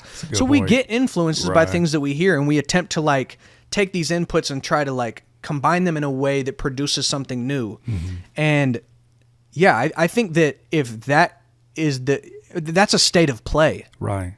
You know what I'm saying? When you're a kid and you're simulating reality and you know what I'm saying? Or you're playing a game and you're setting something up. Creativity, right. Well, they're only just enjoying the process of doing the thing. Right. They're not like ruminating on exactly, bro. You're just, and so if you make art without an end consumer in mind and figure out how to market it later, then you just your art is in a state of play. Yes. In a state of communication. Absolutely. Yeah. Absolutely. What do you do? What's up, boy? Getting his iPad. No, I got you. And man, and I love those points that you're making because it does bring back into the fold that we've been given these gifts, and from whatever source that we want to say it comes from, it was given to us in this moment. I think I heard Pharrell say it. All right, peace out, boy.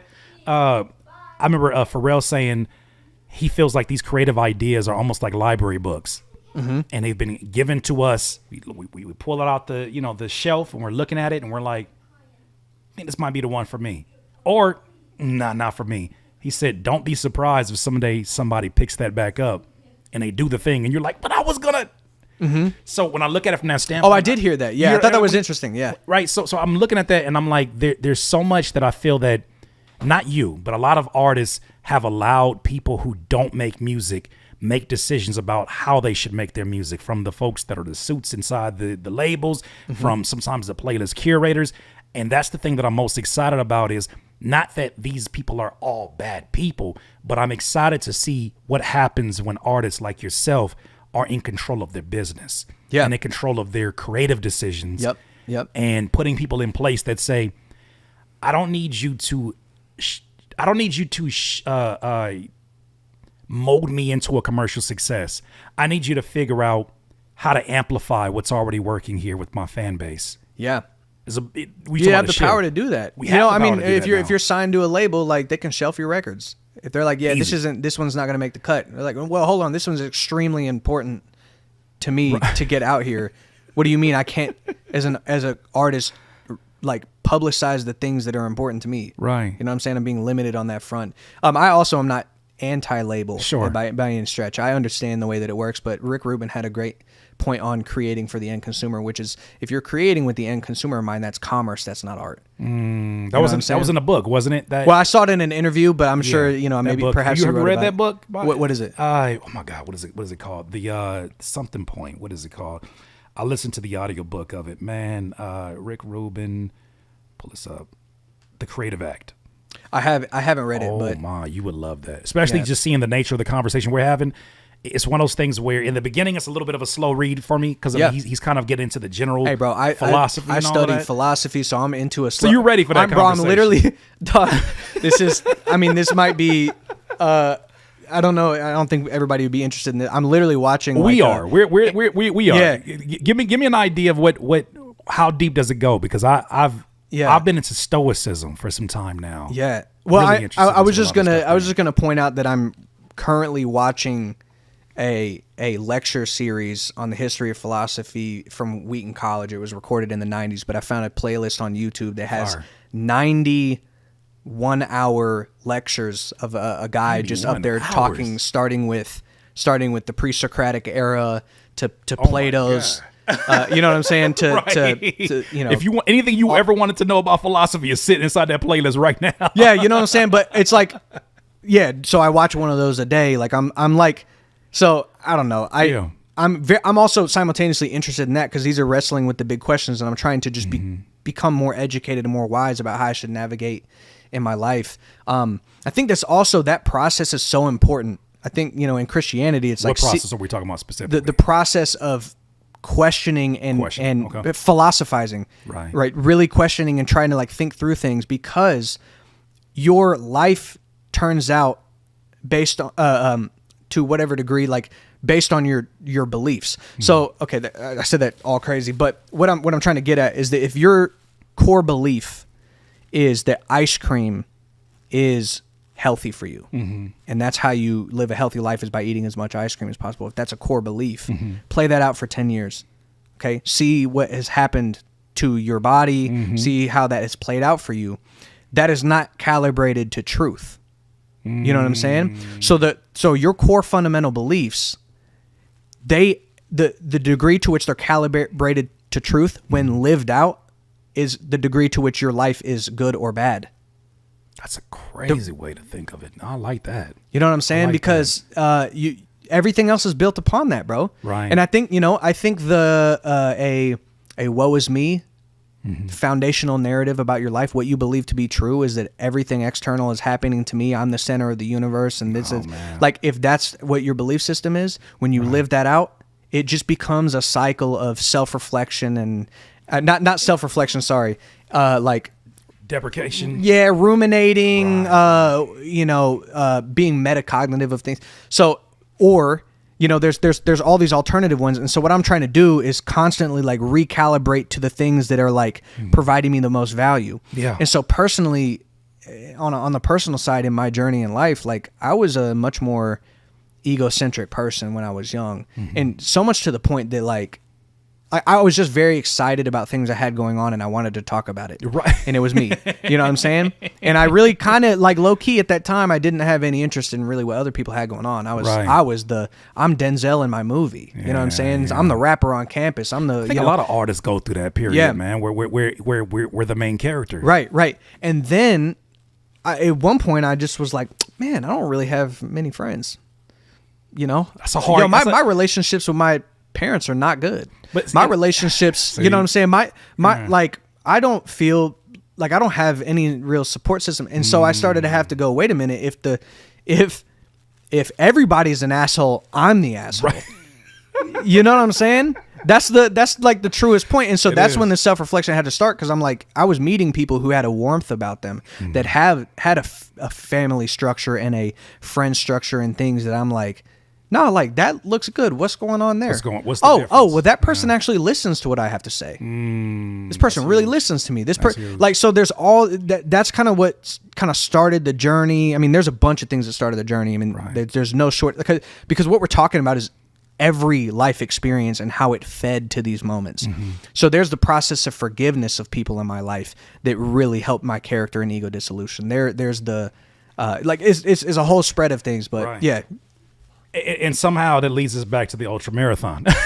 Ultra marathon, bro. Can we talk about a little bit about the process with that, the sound of that, who you've been working with on that? Yes. Okay, so Ultra Marathon was a product of a writing camp. I put together a group of people that would be Oh Gosh Leotis. Shout out to my guy. And Bo of Bregma and Donnie of Bregma. How did you get in contact with these folks? Internet, bro. Shout out the internet, man. Well, so this was actually really cool because Oh Gosh has produced for SZA, Doechii, like Curtis TDE people, Curtis. You know what I'm saying? Whoever that guy is. Yep, exactly. and then Bregma also has, they're multi-platinum producers. They've worked with, they did the Logic and Eminem song Homicide. They did.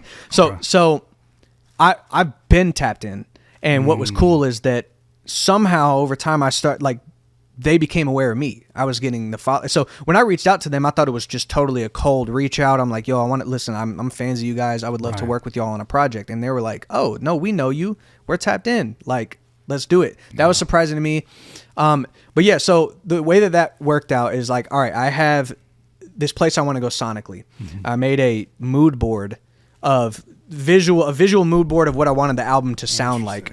Okay. And I also made a playlist of some of the sonics that I was into. And we had weekly Zoom calls leading up to this writing camp 3 months before. You mind if I ask about that mood board? Yeah, go ahead. What visually are we talking about? I mean, I know there's different styles of mood board, but what are you doing for a music project for the mood board? What does that look like? When you look at an image and it invokes a certain feeling in you, right? It's like these images. These are the feelings that I want to evoke. That's when I look at a Renaissance painting, or when I look at this or that, it makes me feel this type of way, and I want to make music that feels like that. I like that. Okay. So I've never done that before, but it was your first time doing it. Oh, I thought you had done this for every project. No. I was just like, I think that would be a good, because I wanted to. The first writing camp I ever did, I was brand new to it, and that was right on the cusp. That was the result of that realization that I had, where I was like, I need to stop being so egocentric. That led me to go, okay, I need to be willing to give up percentages to other people to help the greater good of the art, because there's other people who are better than I am, right? Can we just say, first of all, DIYers, this is the value of asking these deep questions, because sometimes we get commentary that's like, why are we talking about this? Why is it so deep? Look at how that affects every single aspect of the art. But continue. Yeah. No, I love that. But in that camp, I had never really worked with people in that capacity, so I really took a back seat, because I was trying to make sure that my ego wasn't getting in the way. I didn't want to. I've always done it myself, so I'm like, okay, you guys tell me what you think would sound good, and like if I don't like it, I'll tell you. But if I'm kind of on the fence, I'm gonna lean into it. This album, I was like, I have a way better idea of where I want to go with this, and these are the people that I think can take it to where it needs to be. So I'm like, how do I communicate that? And I'm like, all right, I'm going to give you a visual representation, and I'm going to give you some sonic representations. Right. And so we had weekly Zoom calls. They were sending me, I'm like, hey, send me loops, send me beats you have in the vault that kind of fit kind of this area. Okay. I was writing things along this 3 months into... 3 months before the writing camp. Okay. Then I flew them all out to a cabin in Tennessee, and we took all of these demos that we had and like brought them all the way to where they needed to be. Right. So that was the process, man. And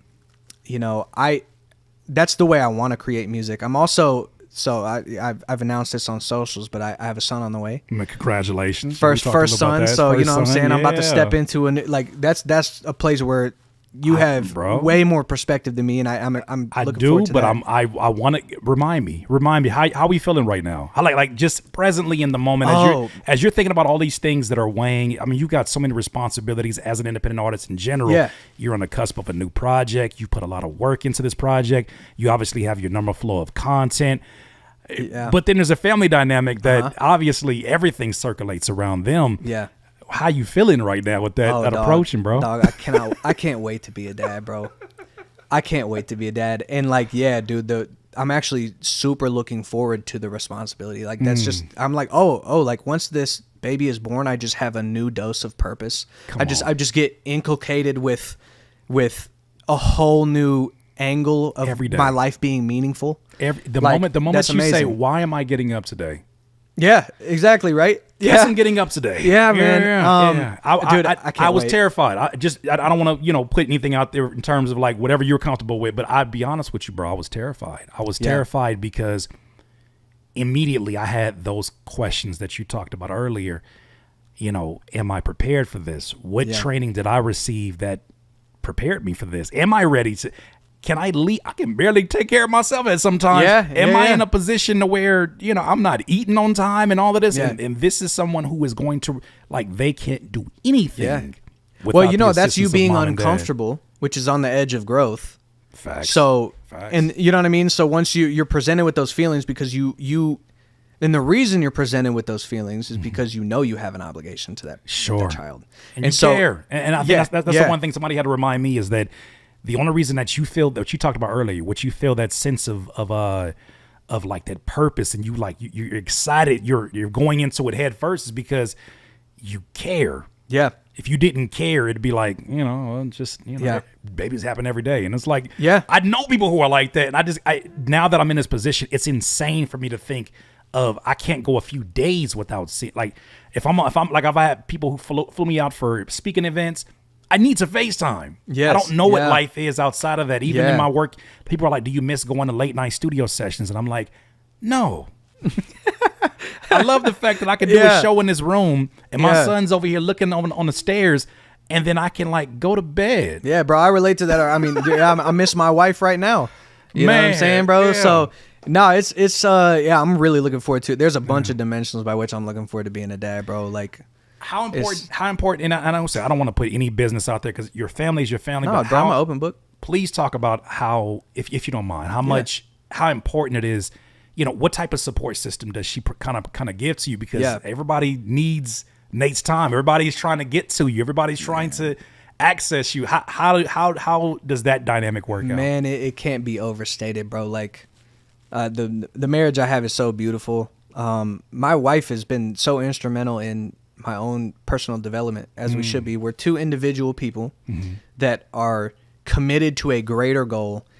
And as a result of the process of aiming for that greater goal, despite our own pride and inclinations there, we create something that's greater than the sum of its parts. Oh, man. It's not just a me plus her. We've created a new thing. And now there's actually a physical manifestation of that. Yeah. You know what I mean? It's huge. I know what you mean. My wife has a business of her own. We got this home, we knew that it was more rooms than we needed, and it wasn't about a flex. We knew that we need to see to the best of our ability if we could monetize every room, but we can only do that with each other, right? She has a nail business that she does full time. I have obviously everything that I do here with the content and music, and I know that none of this happens if there's not peace in the household. Right. So, something that I made a pivot on. You talk about having these philosophy conversations, these inner dialogues. It dawned on me after reading something that my goal of trying to find work-life balance has been bullshit the whole time. Okay. What I should have been finding is work-life harmony. Yeah. Okay. Right. What's happening is spending an hour with my son will never feel like spending an hour in front of the screen making a beat. Yes. Take that however you want it. They're just not, you put them on the same scale, it's just not the same. My son sometimes has more energy than I could ever have, and he's bouncing all over the room. That's still an hour. You can't measure them the same way. So what I look at it and say, well, in order for, marriage to work the way it does, there needs to be a harmony. Well, part of that harmony is I need to be expected to have the same support system from my wife when it's her time. Right? She told me a few days ago, she was like, look, I know you've been DIYing every day, but I need some time. Yeah. Bro, if you had no obligations, no wife, no kids, would you make beats? Like, would you work like crazy? I think I'm just a workaholic. The point I'm making though is that left to your own devices with no responsibility or obligation to anyone, you'd sit in a room and cook up and make music and do this. Would not be the same. But it's the self-sacrifice of those personal, egotistical things that allows you to provide for your wife. And here's the thing. Does that feel like a sacrifice to you? Or does it feel like you get that back tenfold in the stability that you feel in relation to how you have provided for her and how she is providing for you? That's what I'm talking about, bro. Is like this. That is so much more real and rich than all the rest of it. I mean, like, bro, like my whole music career, like, just went away today like that. Right. Like, bro, I would go, bro, I'm good, bro. Yeah. I got my wife. You know what I'm saying? I have no idea what it's gonna be like to have a kid. I hear how people talk about it. You know what I'm saying? So, you know, just bro. You like sleep, right? You like sleep, right? Yeah. Get as much of that as you can. Get Forget as much as you can. Yeah. People look at me and they're like, "Man, this content is stressing you out." I'm like, "Bro, I ain't slept in 7 years the way bro. But it's good because I also think that it's, although I lean into harmony more so, I think that it does create a balance somewhere, right? Whether it's a balance of, okay, you can't operate the way that you did in your early 20s, Kurt. Like, first of all, you can't do that in general. Yeah. But now there are people who are relying upon you. 100%. And even as the man of the household, I always have this theory that, you know, we are the energetic force that determines so much of the mood of the house. When we're low, there's a domino effect. When we're high, we can help out everyone around us, right? Yes. And so in having that mindset, I'm recognizing, like, there are days where I get up, bro, and I'm just like, even this morning, my back, sciatic nerve and all that stuff, I'm just like, I got stuff to do. Yep. But I get that extra push from knowing who I'm doing it for. Yeah. And then also, great, too, man. I remember Tony Robbins would say, life is happening for you and not to you. Mm-hmm. And that's something that's a mountain that I die on. Life is happening for you, not to you. And life is happening for you and not to you. And then also to replacing I have to with I get to. Yep.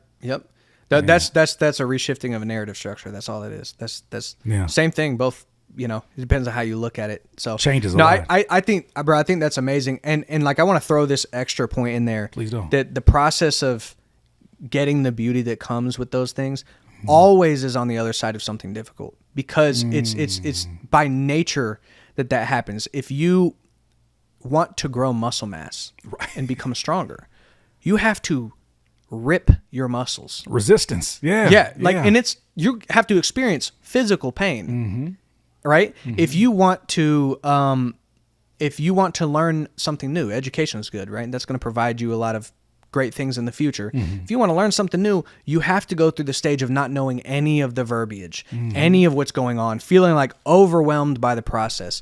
You know what I'm saying? If you want to have a great relationship with a friend or a partner, you have to take their needs into account. Facts. Over your own needs. That can be uncomfortable when you're like, I don't really want to do that. Exactly. But then what comes out of that is better than the thing you were afraid to let go of. Facts. And so you cooking, you could apply that across the board, bro. I mean, you know, Christianity's got a great model for that too. Like, what do you think the Baron, you know what I'm saying? What do you think the cross represents? Speaking of which, man, and I wonder, and I want to kind of bring things home because I know you got a lot of things going on today. We really appreciate your time today and just you being so transparent about all of this, bro. And you got a great audience, and man, I hope that some of this stuff we're uncovering, bro, like can plant a seed for somebody else. So this is the audience for that. Like, this is why I love being able to still create and talk to creators. I think there's a detachment sometimes I see when I don't want to put names out there. When I see certain interviews with folks who were artists, they're kind of talking from the space of media now. And not that I don't want to be better at media, but I never want to lose the connection of like, dog, what was it like to listen back to your first song? Those kind of feelings. But I know my DIYers are here. They said planting a whole garden is what Tupapa said with the gym emoji. Well, let's go. Yeah, shout out to you. Plant the garden. For all of that. To kind of bring everything home, man. So what was the point that I was getting at? It was something I really wanted to drive home after talking about that.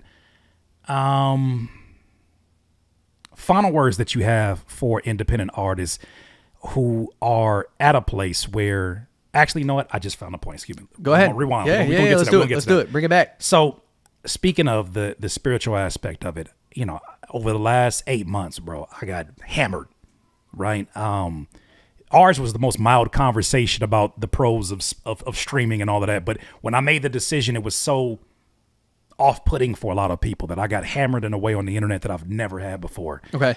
As a result of taking your music off of Spotify? Just me saying I'm taking mines off. It wasn't even an effort of me saying, everybody needs to follow my lead. It wasn't no ego like that. It was just a matter of, this is a decision I need to make. I remember seeing Prince do it in 2015, and it terrified me.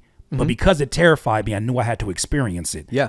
And so when I did it, man, I saw like think pieces, hate pieces, all these kind of things pop up.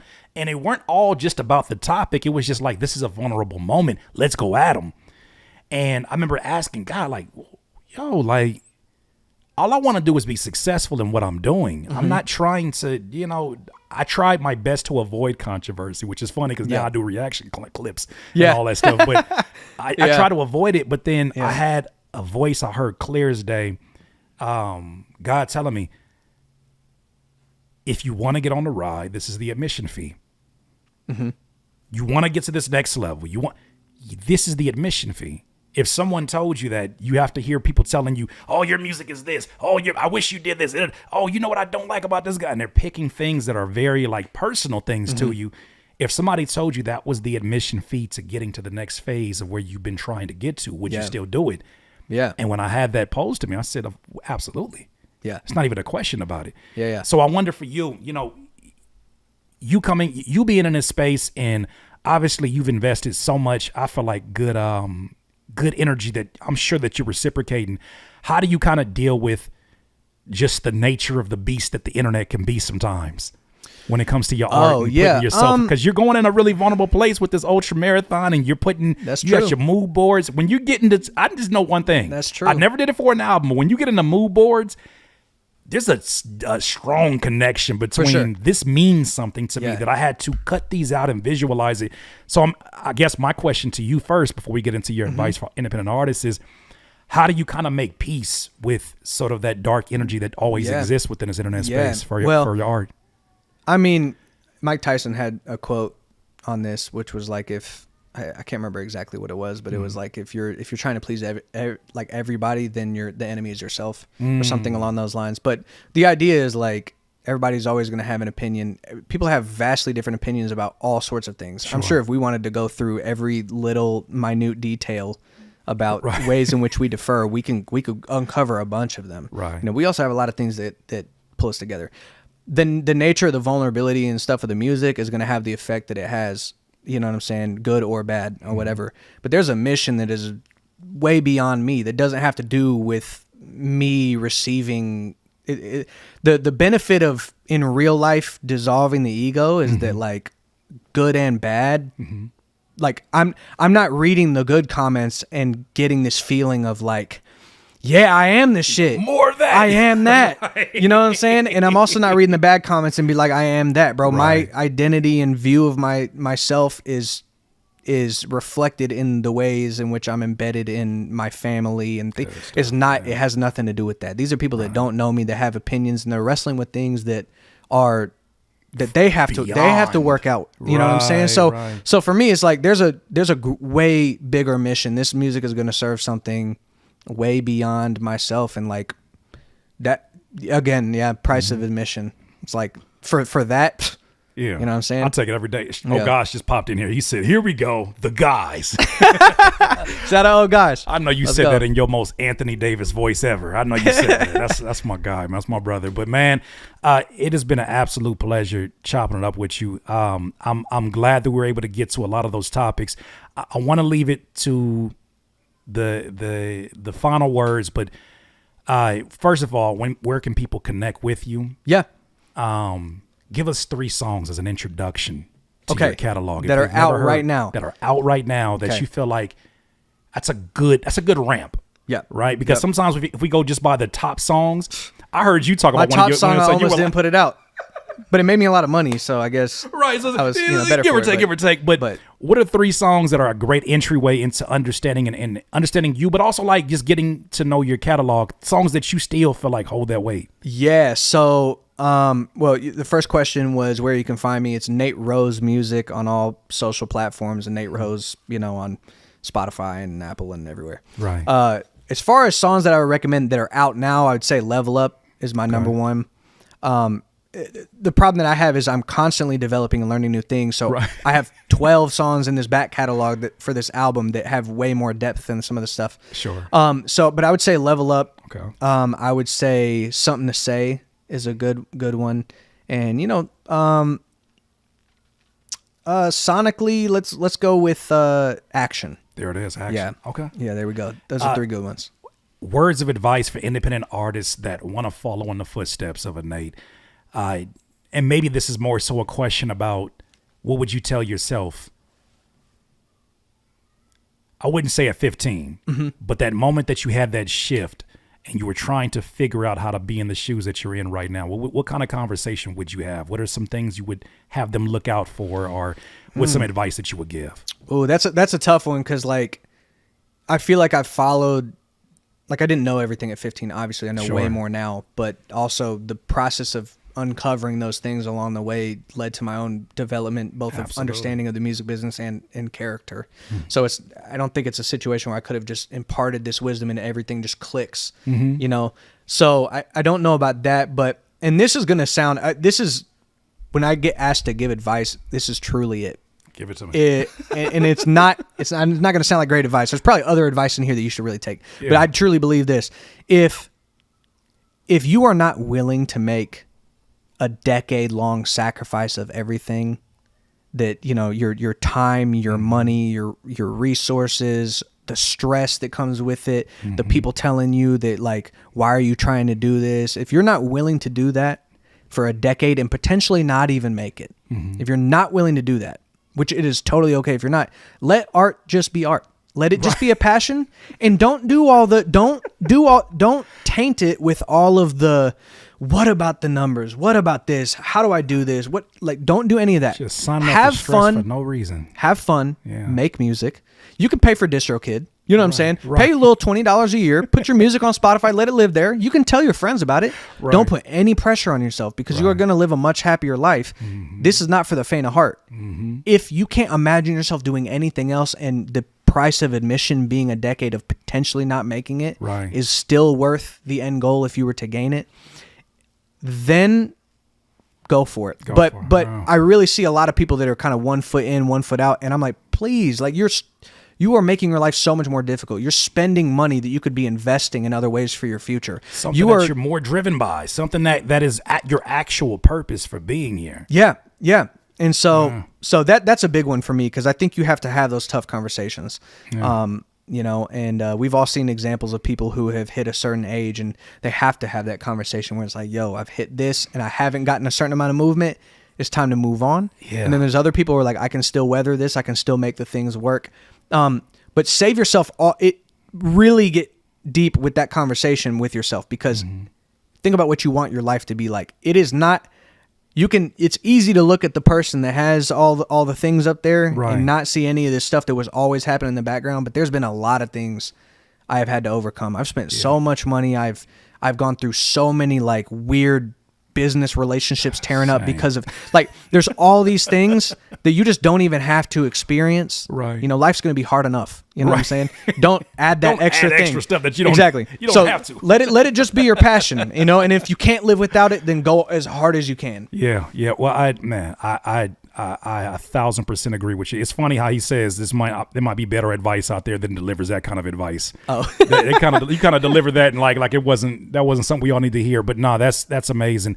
Well, DIYers, man, I hope that you enjoy this. This will stay up on the channel. Obviously, got to make sure that those who are just joining us right now have an opportunity to go check it out, man. Absolutely. I'm going to add all these links here to the show notes. I appreciate the last minute situation. We appreciate your time as well, man. Thank you for having me, bro. Of course. It won't be the last time either, man, because let's go. We'll be back out here. We got to get you on a Flocation episode and cook up or something. Okay, we got let's to do figure it out. But we got to make sure this project, Ultra Marathon, please stay tuned for that. That's coming out.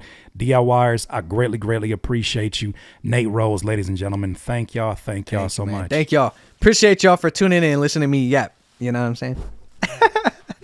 There it is, bro.